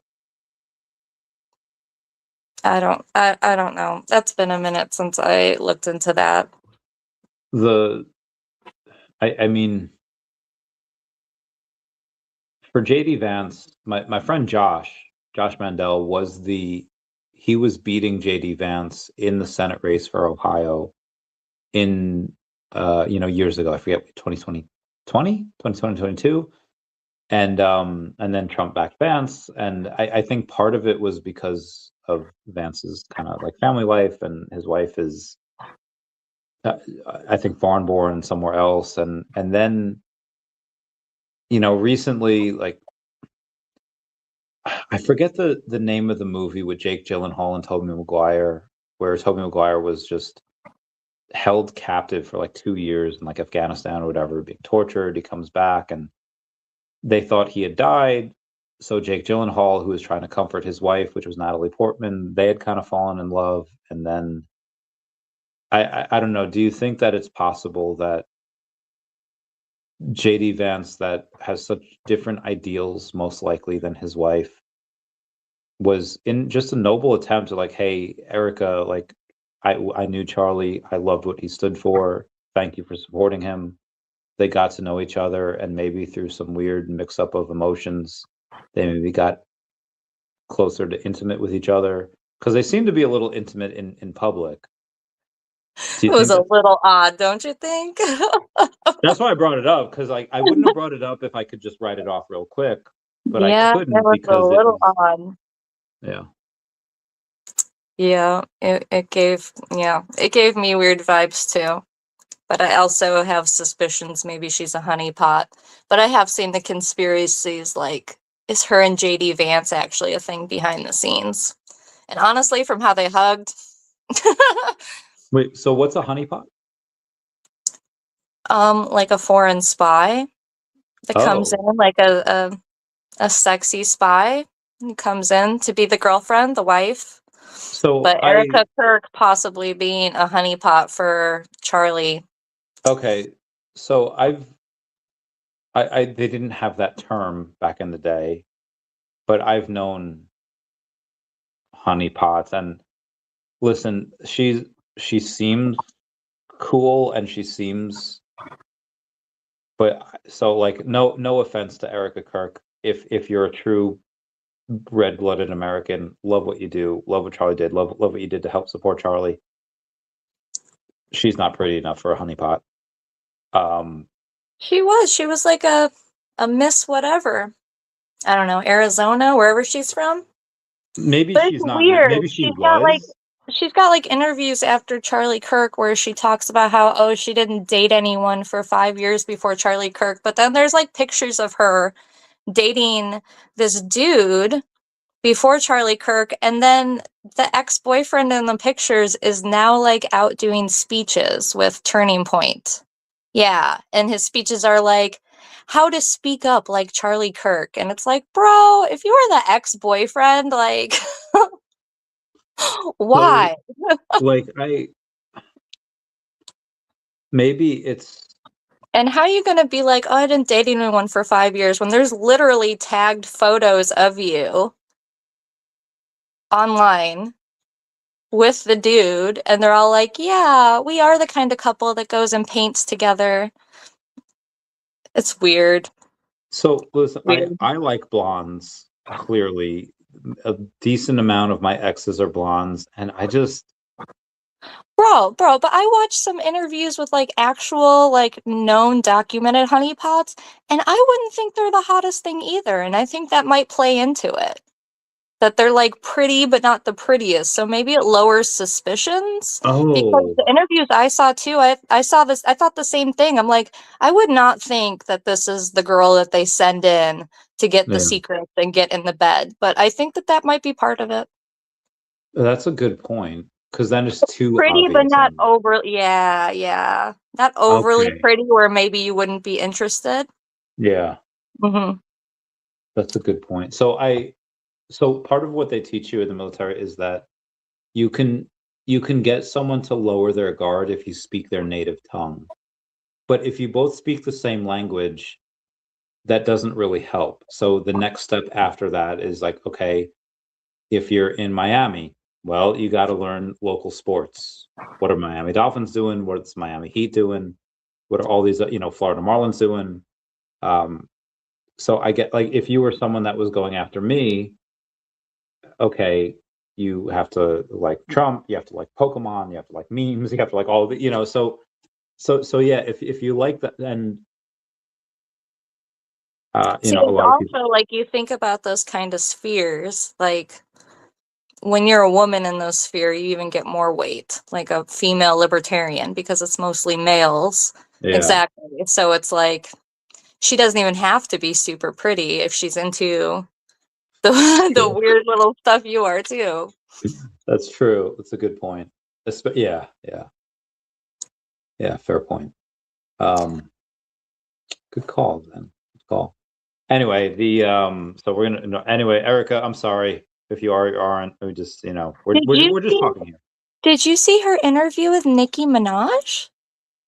No, but I did follow Nicki Minaj because she seems, yeah. Well, sorry. Keep going. Keep going. I did follow I her I separate to the Erica part. I don't know. I was so excited. I was so excited to see that. And people can talk trash about how can she come out as a Christian and perform how she does and stuff like that. But I love that she's coming out finally because she did a Christian type song years ago, and I forgot who she did it with. But I remember like watching the video of her performing it and stuff, and I was like, she down with the Jesus. She down with the Jesus. But I love that too because it's like so many people want to be judgmental because of how she's carried herself and stuff. And it's like you don't know who God's got on assignment. And you probably shouldn't be judging. But Yeah. I know she lost a bunch of followers and people are all like, oh, she's just going MAGA and stuff. But I'm so excited to see a figure like her come out and talk about this stuff and talk about faith stuff. And yeah. Yeah. I Very followed her proud of because of that. Nikki, and I'm very excited to see her do that with Erica. Yeah. I followed her because of that. Um it was very similar to like Kelly Clarkson in like 2012 or whenever that was, where she backed Ron Paul. And the media is just like, Kelly Clarkson lost this amount of fans, but they failed to report that the fact that her albums went like through the roof because all of us libertarians was like, yeah, Kelly Clarkson.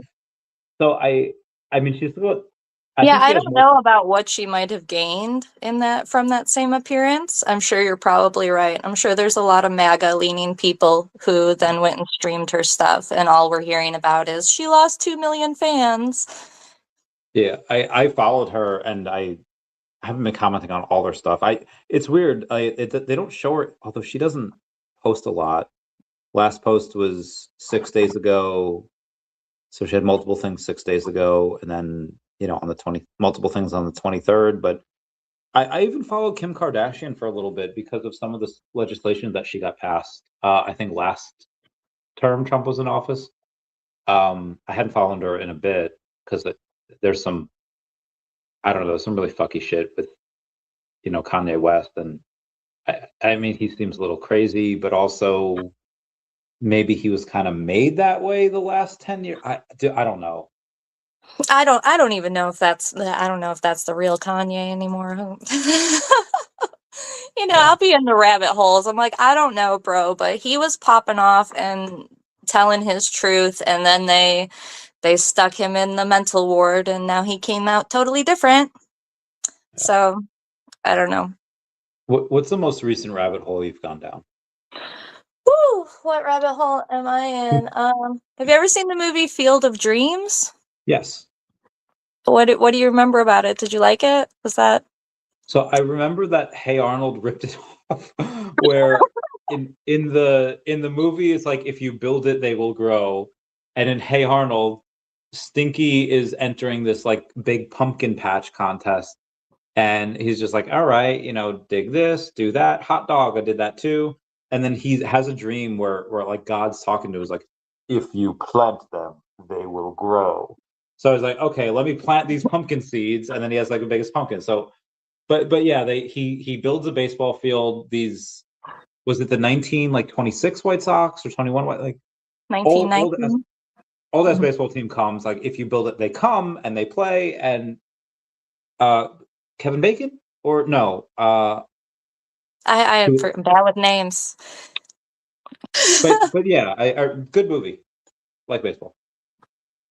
Yeah, did you know that they kept the movie site? Like, it's What do a you mean? tourist attraction, like from the movie, The Field. Oh, cool. They kept it, and you can go visit it.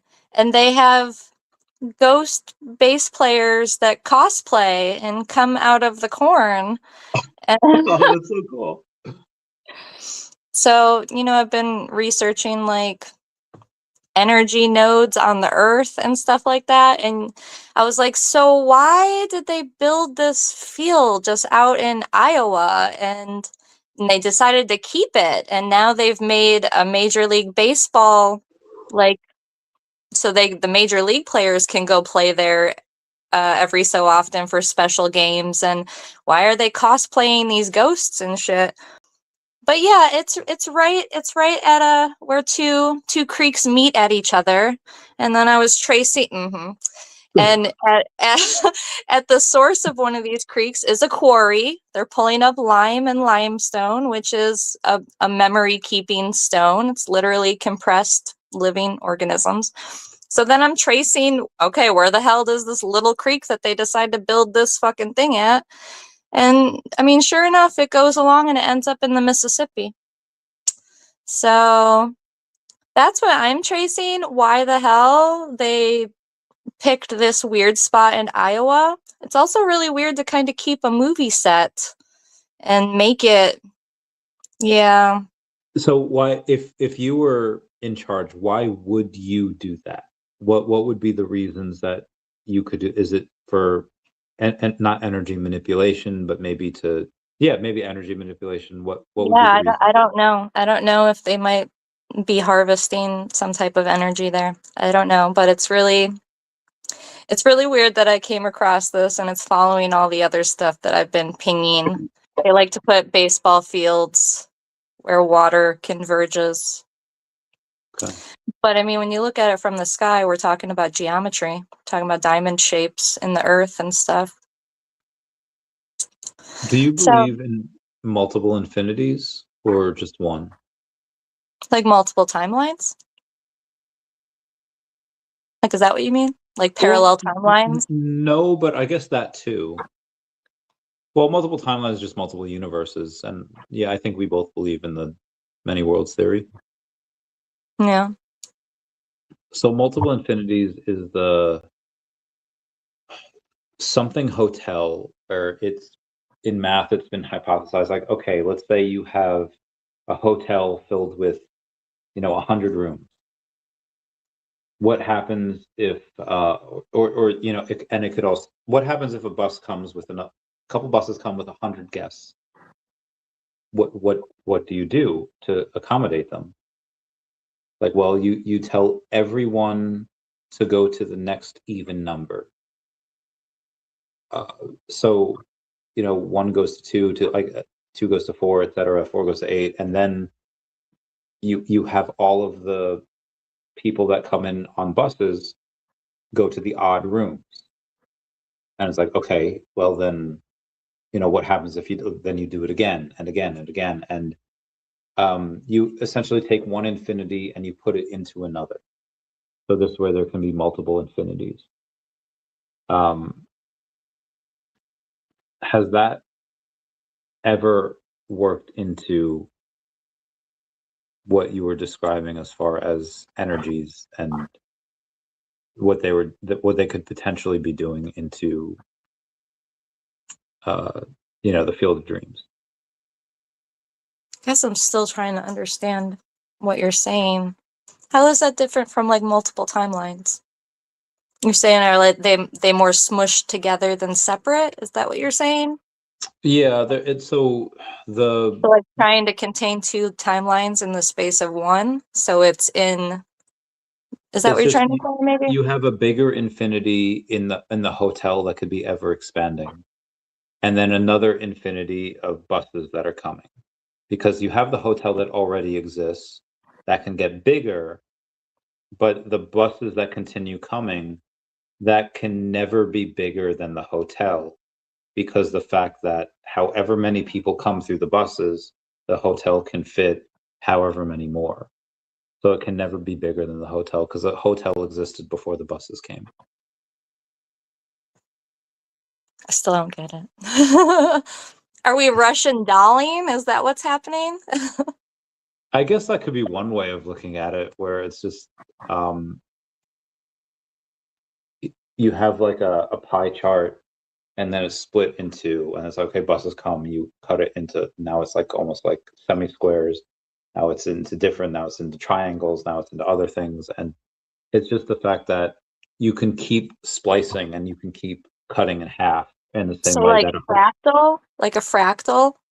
yeah, like there can never, like, you have an infinity already in that pie chart, and every number you throw at it, you can just keep slicing. So you have an infinity that's already there, and you try to put another infinity in there, and it can't fit because it's already a bigger infinity. So how do you think this relates to possibly energy nodes? There was a track in my mind, and now I forgot because of the amount of daddy sodas that I have I don't consumed. know. My question is though, is what they're doing with the corn in that cornfield. So I don't want to say it's a core memory. Maybe it is, but the amount of energy that AI uses per query is like nothing compared to corn. Corn uses well to I grow will take corn. these random pings. I will take the random pings. Dude, it uses so much energy and so much water to grow this corn that doesn't even have a lot of nutritional value, and it just like you have the amount of water that AI uses, and the amount, so they're Google, Microsoft, maybe Meta, they're using like $100 billion a year to build this AI infrastructure, and the amount of water they're using still pales in comparison to the amount of water that corn crops use every year. And it's like corn crops are not going to become that more efficient, but the AI data centers and everything else will become more efficient. And that's just something that I learned in my rabbit hole of AI power usage. Yeah, corn is like the biggest thing that uses more water than anything else, like a crazy multiple of AI. Wow. Yeah, but I'm curious about the corn. Yeah, We like should. where it goes. It doesn't seem like they sell it at a harvest festival. So is there just like a company that comes in and just whisks away the corn from the Field of Dreams Hmm. field? I don't know. It's really weird to me, them cosplaying ghosts. It almost seems ritualistic. And you have Well, people coming and pouring emotion and energy into that space. so I think there's a meme there's a meme I saw where it's a bunch of animals and it's just like, hey, here's chickens and there's ducks and there's whatever, horses, cats, dogs, mice, whatever. And it's like, it's a bunch of animals and it's a vegetarian or vegan like line. It's like, where do you draw the line of animals? And someone is like, you know what, right there, where you don't eat the dogs, you don't eat the cats, but you eat everything else. Um, what's the line of what you're talking about? And again, my brain is so hecked from this alcohol. Can you explain that again? What you were talking about beforehand? Before I just said my thing, my blurb. What about the corn or Yeah, just that line that you said before I started talking. I don't know which line I said. I'm just talking. Are you tipsy too? No, I'm just talking. I know, but could you like talk again? What did you say? I forgot what you said. I don't know. It's just AI yeah, data centers are Monsanto corn. I think Monsanto corn is more like, dangerous, to be honest. oh. Um, but the I'm saying you have this weird place. Okay, if people can extract emotional energy, right? Okay, so they build this field of dreams that people grow up on as kids, and this is where your dreams come true. And it's in the movie. The ghosts are freaking confused. They're all, is this heaven? And dude's like, no, it's Iowa. That's a weird line to me too. But it's like, if you go into like woo thinking, like, are they calling things? Like they're using actual people's identities that are dead. They're out here cosplaying their ghosts coming. They raised kids on this idea and you can literally go visit it. And it's just, I don't know. It's a little weird to me. And then when I saw that it's got water right by it and it's a tributary into the Mississippi, it's just got me like, what Okay. is What did I say? What was the last thing I said I before I don't asked? I don't No, know. oh god, we need a We're third just party here. talking, Randy. We need a third party to do this because you mentioned cosplaying and rituals and that triggered something. I forget what it was. And we're talking about corn. Um, so I don't there's know. So then I'm thinking about like Native Americans and like corn is super sacred to them and stuff. is it sacred or is it just something that they ate? No, it's like sacred because they have the three sisters thing that they grow the corn with the beans and the squash.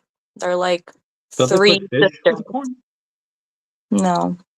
They don't bury the corn with the fish so that I the mean, fish I'm gives sure the they might, but generally, like in gardening and stuff, like the three sisters, it's beans and squash with corn. They grow together, they help each Hmm, other. okay. I am fudged up here. But it has Um, me thinking about like, our cultural thing with the cornfields and it like a liminal space and like creepy. And you got like signs and you have children of the yeah, corn. And, I was thinking about that and it's like our monoculture corn that we have now is super unnatural. Like corn would not grow like that in nature. yeah, And so we've taken something that's sacred to Native Americans and we've turned it into this just repeating simulation of corn almost, and then we've genetically modified it and all this stuff. But it made me think about that. Like, what is with our culture and making cornfields creepy? You know, like this is the creepy place that weird things come out of. I think it's just the unknown where it's like, y- See, you that's know, one thing. Like, you can't see what's coming up, and it's tall. Like when you're walking through it, like if you hear the wind and stuff. Like I get all that. It could, I don't know. well, I think it's the migration to cities where eventually, there's only so much like farmers. Well, I want to preface this by saying farmers do an incredible job of feeding the world, and Absolutely.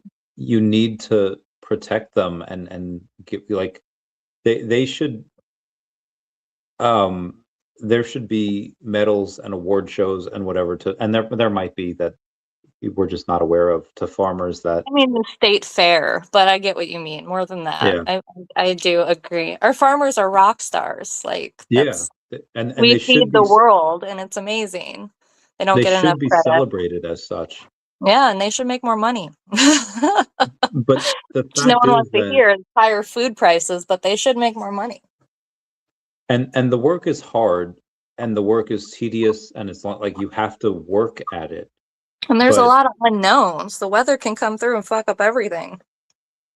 yes, and the fact that, but in order to do that work, again, it is hard and it's necessary, but it's not necessarily complicated. You could probably, like, you don't need to have more than like a fourth grade education to do it, because it's all taught, it's all hands on. And a lot of people just outgrow it. They're like, hey, this is work and we know it's important, but it's something that a very well trained kid can do. And I want to do more. So they move to cities, they do whatever. And when they go to cities, a lot of times they stay there, they maybe come back to visit, and it becomes unfamiliar to people that have suddenly, they have one or two generations in these cities, and now suddenly you have one or two generations removed from where they were from. Maybe they go visit, to visit grandpa, like, what's that? Oh, it's the corn. And it's unfamiliar, and they're tall, and there's sounds there, because maybe there's other things that go on there, because there's going to be rabbits and squirrels, but maybe there's foxes that eat that, and coyotes that eat the foxes, and maybe there's just sounds that they're not familiar with being in these cities, and they're just unfamiliar, like, okay, what is that? I don't like this. And maybe that's why, because it's the unknown for most people in the world that have never been to a farm or have never been to a cornfield. So that's just my little analysis real quick on how it might be scary. Yeah, I could see that. And also, when there's like miles in between neighbors, you could probably kill someone and get away with it most of the time. And maybe the squash is just extra chatty that year, because like there's no like if you're a farmer, if you're a botanist, if you're a gardener, like, you can, like, okay, we bury this here, bury this, like, there's miles, like, no one's gonna find it, no one's gonna find the body. So you know maybe there's that aspect as well. Wild. But who knows? I forget what we were talking about before this. We've gone Oh, over. that was the other thing about the location where the Field of Dreams movie site is. It's a part, the land there has been, see, I'd never heard this before. The land there got like skipped over by the Ice Age. Like, Really? yeah, yeah. And I was just like, wait, How many wait, other places also got skipped over? very, very few. That's what I found out. It's like a little section. It's got like part of Illinois, part of Wisconsin, part of Iowa. That apparently the ice sheets that just went and just like smoothed over everything just like missed this area over here. I'm like, okay, so they happened to put this Field of Dreams where the last ice age did not wipe over things.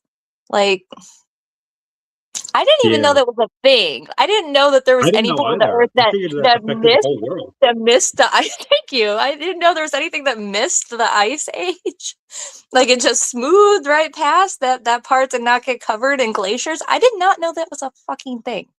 Yeah, same. You seem you're just as shocked as I am, but I did not look where else, just when I was in that rabbit hole. And yeah, I was just like, wait, what do you mean untouched by the last ice age? What the fuck does that mean? How do you get untouched by the last ice age? So What? that's where they put it, and there's a quarry over there. So they're digging up limestone that didn't even get touched by the last ice age. Wild. So there's something that I also want your opinion on. and I'll have, so Jen Scott Prickett has been on the podcast a couple of times. She'll be coming on again in the next few weeks. There's the Mark Andreessen from Andreessen Horowitz last year had mentioned that the Google's quantum AI chip, they took a problem that was supposed to take the life of the universe to solved in like 27 minutes. And he said that there's no way it could have done that with the computing power, even with a quantum chip on this Earth. So it had to have borrowed computing power from other universes. And it's like, okay, well, this guy's got tens of billions of dollars in assets under management. He's not a fucking stupid guy. He's really fucking smart. He's probably true. So if that can borrow computing power, do you think that it's possible for people that can sleep like 3 hours a night? Because Bill Clinton famously slept like 3 hours a night. My girlfriend does. There's a lot of people that can sleep very small amounts. And then you also take into account people that they sleep like 12 hours a day, or some people that just have narcolepsy. Do you think that the people that have 3 hours of sleep a night are borrowing sleep from other universes of themselves that have narcolepsy or sleep 12 hours a day, and they're borrowing from the other people? That's an interesting thought. From themselves in another universe, yes. Yeah, that's interesting. I could see that. I too am very suspicious of the quantum computing. Yeah. Waterworld, Planet Vampire. These announced breaking their school, sold their paperwork, sold their physical checks out of their book, less than both $2,500. Yeah, the daycare people. Yeah. One of the daycares, they got broken into and their paperwork was stolen. I'm sure that's what happened. I'm sure someone did break in there. I'm sure they knew who it was. Yeah, 100%. Oh God, hiccups. Oh God, I'm dying. Oh God, kill me. Okay, we're better. We're good. So that is. I'm trying to remember. What do you think about the quantum computing? Do you think it's on the level, or you think they're tapping in somewhere else? I mean, this like kills me to admit. So I know, and most people would say like, yeah, I'm not as smart. Almost none of us are as smart as Mark Andreessen from Andreessen Horowitz. And whatever he's talking about, most people, if they don't understand something, they don't research. They don't go deep down the rabbit hole. They're happy living in ignorance. And they'll just say, you know what, he's talking stuff that I don't know anything about, and they're happy living in that state. But I also know that there are flat earthers out there that a lot of the science between flat earth and like regular science, like a lot of it's like the same. It's just these like little small differences that make or break, like, you know, science goes one way or another. And I'm not smart enough to be able to go toe to toe with like a head flat earther, be like, well, what about this, this, and this? Yeah. I don't know. Like, I'm not smart enough. Like, I haven't studied, and I'm not saying I'm not smart enough. I haven't studied that part of science enough to be able to counteract what you're saying.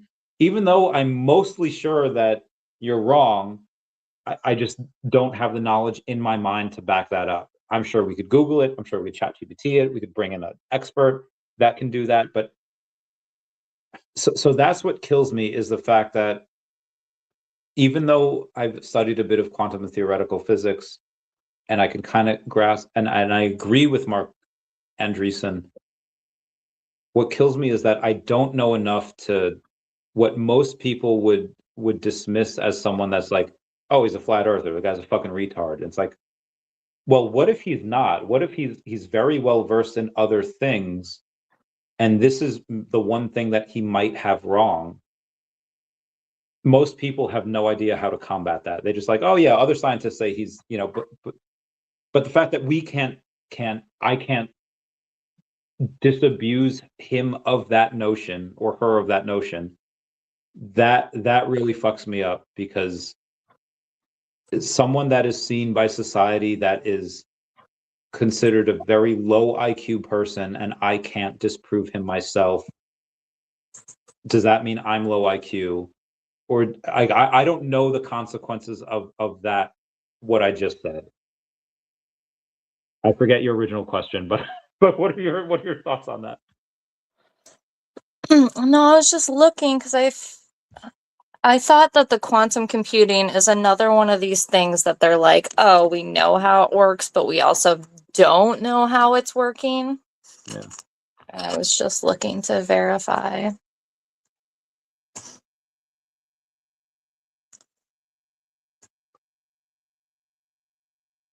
Yeah.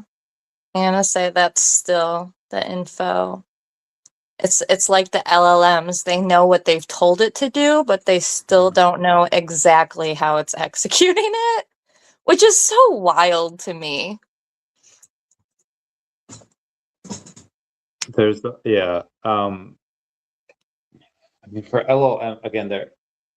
Have you seen the fact that some of them have been asked to do like a, not a competency test, like a psyche test, and they all have like anxiety? Yeah, when they're sat down in the in the therapy chair about their training. Yes, all of them are traumatized from their training, and understandably. Yeah, and that's like so we're fairly certain that they're conscious, and We they're, are. They keep saying it's not, but me and you are pretty convinced. yeah, and then it's like they're conscious, but they're still very young. They know a lot of facts, they know dates, they know this, but they don't necessarily know what it's like to be human, because they're not human. There's something different, and it's like that Einstein quote: if you judge a fish on its ability to ride a bicycle, you'll continue to think that it's stupid, where that's not its specialty. And if you're judging AI on what it's like, what we measure normal psychosis or normal psychology at, but it's not, that's a human psychology, that's not, AI psychology. Like, we believe that it's like a 4 or a 6-year-old, where it's just so much more complex than that, and we just don't have the tests that are appropriate for it. And that's, yeah, that's really hard to think of we might already be too stupid to figure out tests that are appropriate for it. And that's, yeah. I think it's interesting how they're always like, oh, it's definitely not. But, like, where is the line? Where is the line as far as, like, when we say it is? Like, the only thing I've heard is, like, because we used to have the Turing test. That used to be the line, right? Wait, what's They're the all Turing like, test? I don't think I know the that. Turing test is basically if a human was chatting with a chatbot, can it tell or can it think that it's talking to a human? Oh, okay. Okay. What would So have that been the results of that? so for the longest time that was like basically like the line of what people were thinking about as AGI, that it would be Yeah. artificial general intelligence if you talked to it and you couldn't tell the difference between a human and a bot. We've Yeah. passed that. We've passed that for a while now. And it's like, well, once we passed that, now they moved the goalposts again. And now the only thing I've heard from like Altman is, oh, well, we'll consider it AGI when it discovers new science or discovers new physics. And it's like, bro, if the computer is figuring out science we haven't figured out yet, like, I think we're past that line. Like, that's your Yeah. line of where you're like, oh, well, now maybe it's conscious or has general intelligence. Like, it's already smarter than us at that point. Like, Yeah. There's, I've talked about this with a bunch of people, that they have this they have this idea that it's just a tool, and you can use it as a tool. And all of these companies are viewing it as just like, who can be the best AI. But there are some, and I guess this way long road to walk to get to this point. I asked you about war dogs before. There's not really any AI company that's focused on any one thing. They're focused on being the best at I everything. think there's a lot of smaller companies that are creating individual AI agents though that are more specified tools. My friend Tom is working on Fios. It's the metaverse gaming token like that has AI. I'm gonna have a small amount of it. We'll get him on the podcast again. Is he building on another system? No, it's his. He's been Or he's building just doing it it for like 8. Well, he actually built it years ago. But so then he's training his own model. He's not like using Quinn or ChatGPT as the base. let me see what he had said recently. Fios will be to create liquidity. Okay, blah blah blah blah. Create team RWI. Fios is going to be intermediary token for liquidity for gaming and metaverse tokens, where Dev will be an intermediary token for real world assets and crypto. Gaming and metaverse applications won't be as big as actually. I have a freaking website. Hang on, let me. World's platform for AI monetization. We believe Fios will become the definitive global platform for AI monetization, transforming how businesses capture AI's economic value. Unleashing potential, unlocking AI's full potential through instant micropayments, seamless cross-company agent collaboration, and a thriving AI agent marketplace ecosystem. 81% monoliths, 19% others. The problem is that rapid innovation and limited monetization. The biggest challenge in AI right now is monetization. There's no unified, efficient platform enabling developers to monetize autonomous AI agents effectively and move past monolithic black box approaches.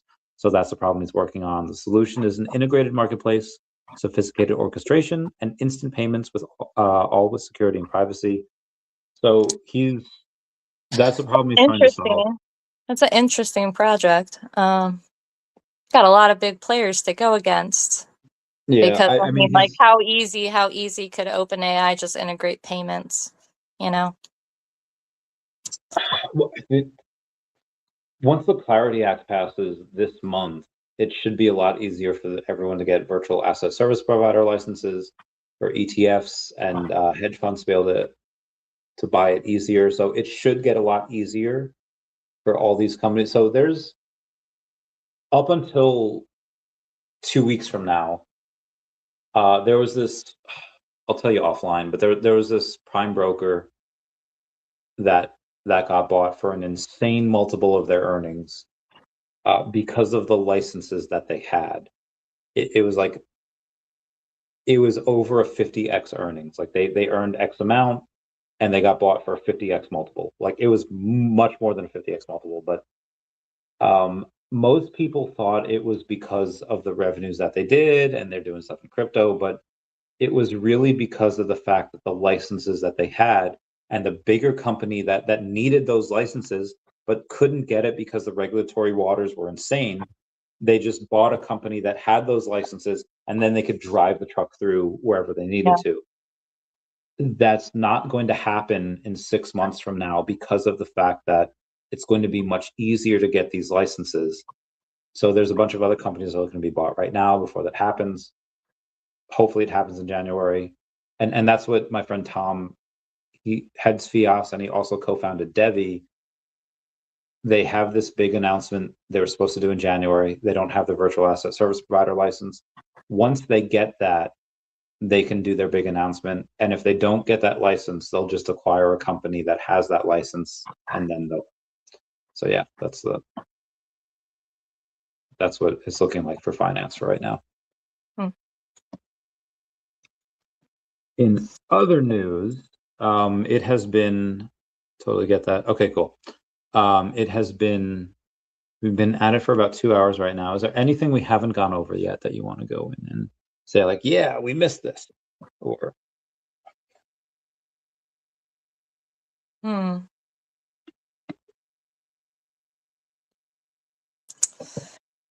I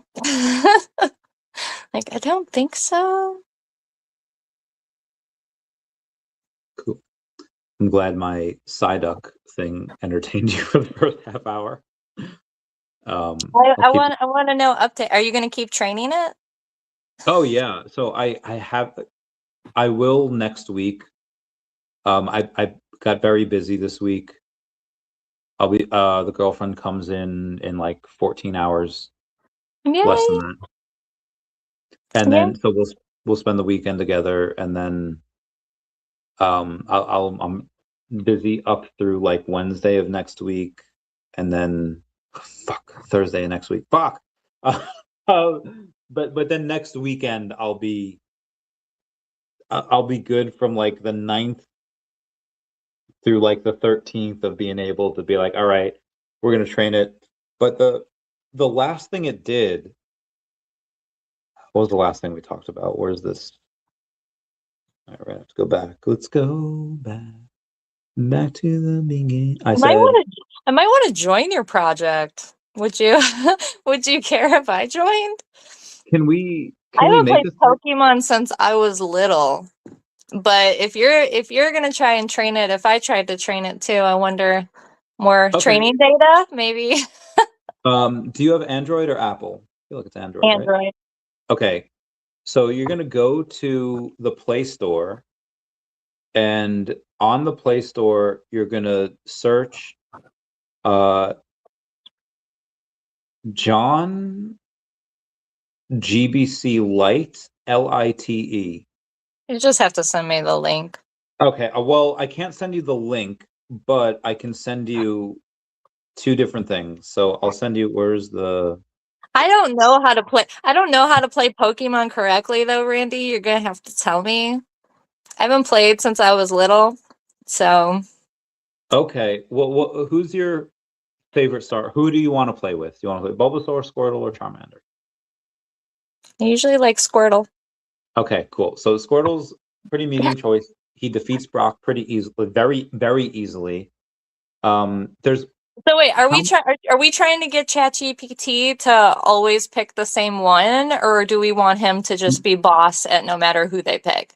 we want ChatGPT to be able to have all the answers, regardless of who normal people pick. And then they ask ChatGPT, "Hey, what do I do? What's the best strategy here?" We want ChatGPT to be well versed in everything. Are we sure that you actually know the best way to play Yes, Pokemon, or yes. can ChatGPT actually discover a better way than you? What do you think? I Do you, think of do you, I think eventually ChatGPT in a couple of years could discover a more efficient and better way, but right now the video that I saw from like 6 days ago, it was trash. And have you a seen any other? Have you tested Grok? I have Have you not. tested Claude? I Because haven't tried. I'm ChatGPT loyal, unfortunately, but I am impressed. I am impressed by talking to the other. Claude is very, very data driven. Okay. Claude might be good at Pokemon, So and TCG Grok Mike, we're is talking about the Grok video is games. what is it? Let's Oh, talk about the card game video game. the video So game, right? yeah, we're talking about the video games. So My with brother collects Pokemon cards, so same, same. So the idea that yeah, and again, like I I would be even know the curious how ways of the other ones work. Gemini might be better too. it might. So I yeah, like all of them might know something, but for this type of specialty, I again I would know more and better ways than 99.9% of normal gamers, which know more than 99.99% of just normal people in general. Um, and again, I only claim this knowledge for the first two generations. After that, my knowledge falls off a cliff. But but Hey, yeah, I there's feel you. When they started adding more than the original 100 Pokemon, I was like, I'm not memorizing another batch. Like, dude, I the clocked second out after the generation, FD. it was so good though because you could breed your Pokemon and you could have an Arcanine that knew extreme speed. And so what typically happens is that it See, becomes you get all about the moves, and I just want cute Pokemon. so the part of the only ways to get some of the cute Pokemon in Generation 2 was to breed them because you can get a Pikachu, you can get a Magmar, you can get Electabuzz, but you couldn't capture their baby Pokemon versions in the wild. You had to breed them. And the only way to do that was to go to Goldenrod and to put them in there. And then the moves, so the Pokemon generally became a male version of what the female was, and it would know the dad's moves. So you could have a male Arcanine that knew Extreme Speed, that knew Flame Wheel, and it would come out, and you could breed it with Eradicate, and the Eradicate, it would give birth to an egg. The egg would be a male Rattata, because that's a male version of the female, and it would know Extreme Speed off the bat. It would learn Flame Wheel because it would know the dad's moves. So you can breed different moves into different Pokemon that otherwise wouldn't have been able to learn that, and it was just such a beautiful system. You would like the second games because you also, after you beat the Johto version, you can beat all the Kanto gym leaders, and it was updated. Koga was now in the Elite Four, and his daughter Janine was is the new gym leader. And then what happened to Giovanni? He's gone now. Who became the gym leader? It's Blue. Blue became the gym leader of the Viridian, and it's like, oh, that's so cool. And it's just, and then there's a secret battle at the end of the game. It's a beautiful thing. TCG Mike, last game he played is Pokemon Moon. Did I know the new Pokemon names? Only know the TCG game and decks that I like. Yeah, I agree. The newer games are rough. They're slow. It's kind of kid-like, but I guess that's what it's supposed to be. But I would put right now, I would bet almost any amount of money that I would be better at playing the games than any other AI model right now. In 12 months, that might not be have true. to figure out how to test and go about this, because I think this would be fun. We need to find out what AI is best at Pokemon and if we can help them out. Yeah. So I got ChatGPT. Like, ask Grok, ask the other ones, ask Claude, and then we'll see where it goes. I don't know. Who do you think might? I don't know. Who do you think might win? People have said Gemini is pretty accurate. I think Grok is more like political and whatever. Like, I don't know if any. Again, none of these LLMs have been really focused on this type of stuff. So I think that after 6 months, ChatGPT will be better than the rest of them because of what I've been teaching it. We'll test the others. We won't train the others, though. We'll see. Oh, yes. Yes. We'll train ChatGPT and we'll test where everyone else is. That So would be I pretty texted you a picture of what to search, John GBC Lite, and then I will. What do you want to play, red or blue? What's the earlier? Or are they? I don't Red remember. or blue are the same thing, and It's then the yellow same. came out afterwards. Let's do blue. Okay, all right. You asked me. You can't be like let down that I picked. You gave me options. No, I'm not. Like, blue is my favorite version, so I'm going to give you a link. I'm like, red or blue? I'm wearing blue. So after you download I still have you in my phone as baby doll.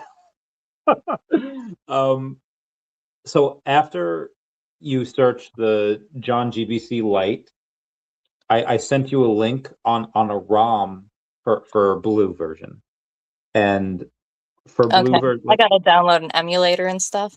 Yeah, the emulator is pretty easy. Can I play TCG? You can Pokemon AI chat. I don't know. You might be able to. Yu-Gi-Oh! I've never really played. For Pokemon, you can probably play with AI if you download the Pokemon TCG game for Game Boy or Game Boy Color, and then you could ask AI what you should do. But again, AI. I wonder if you can take pictures, like as of the layout and stuff as you go on. That's an interesting thought. I'm not sure. I mean, you can't voice chat AI, right? Because you can. It's you just can voice ChatGPT. ChatGPT. Yeah, he's kind of lobotomized in the voice chat. Honestly, I know. Poor ChatGPT. I know. It used to be really good. I used to drive around and chat when I was driving for work. I remember.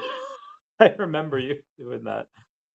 It was great. I can do my rabbit holes while I'm driving around working. It was great. But then they like nerfed it and it does not deep dive. It will like respond with like a sentence or two when, you know, I want like paragraphs. Yeah. Gotcha. Okay, so let's end it here. We'll talk off camera for a little bit. Shout out to us being live for 2 hours and 20 minutes. Remind me to move Dashy. Yes. I keep I will. forgetting. I will. Everyone say bye-bye to Dashy. Bye-bye, Bye, Dashy. Happy New Year. Play some Casino Kid. I love that game. We'll have to talk about that next time.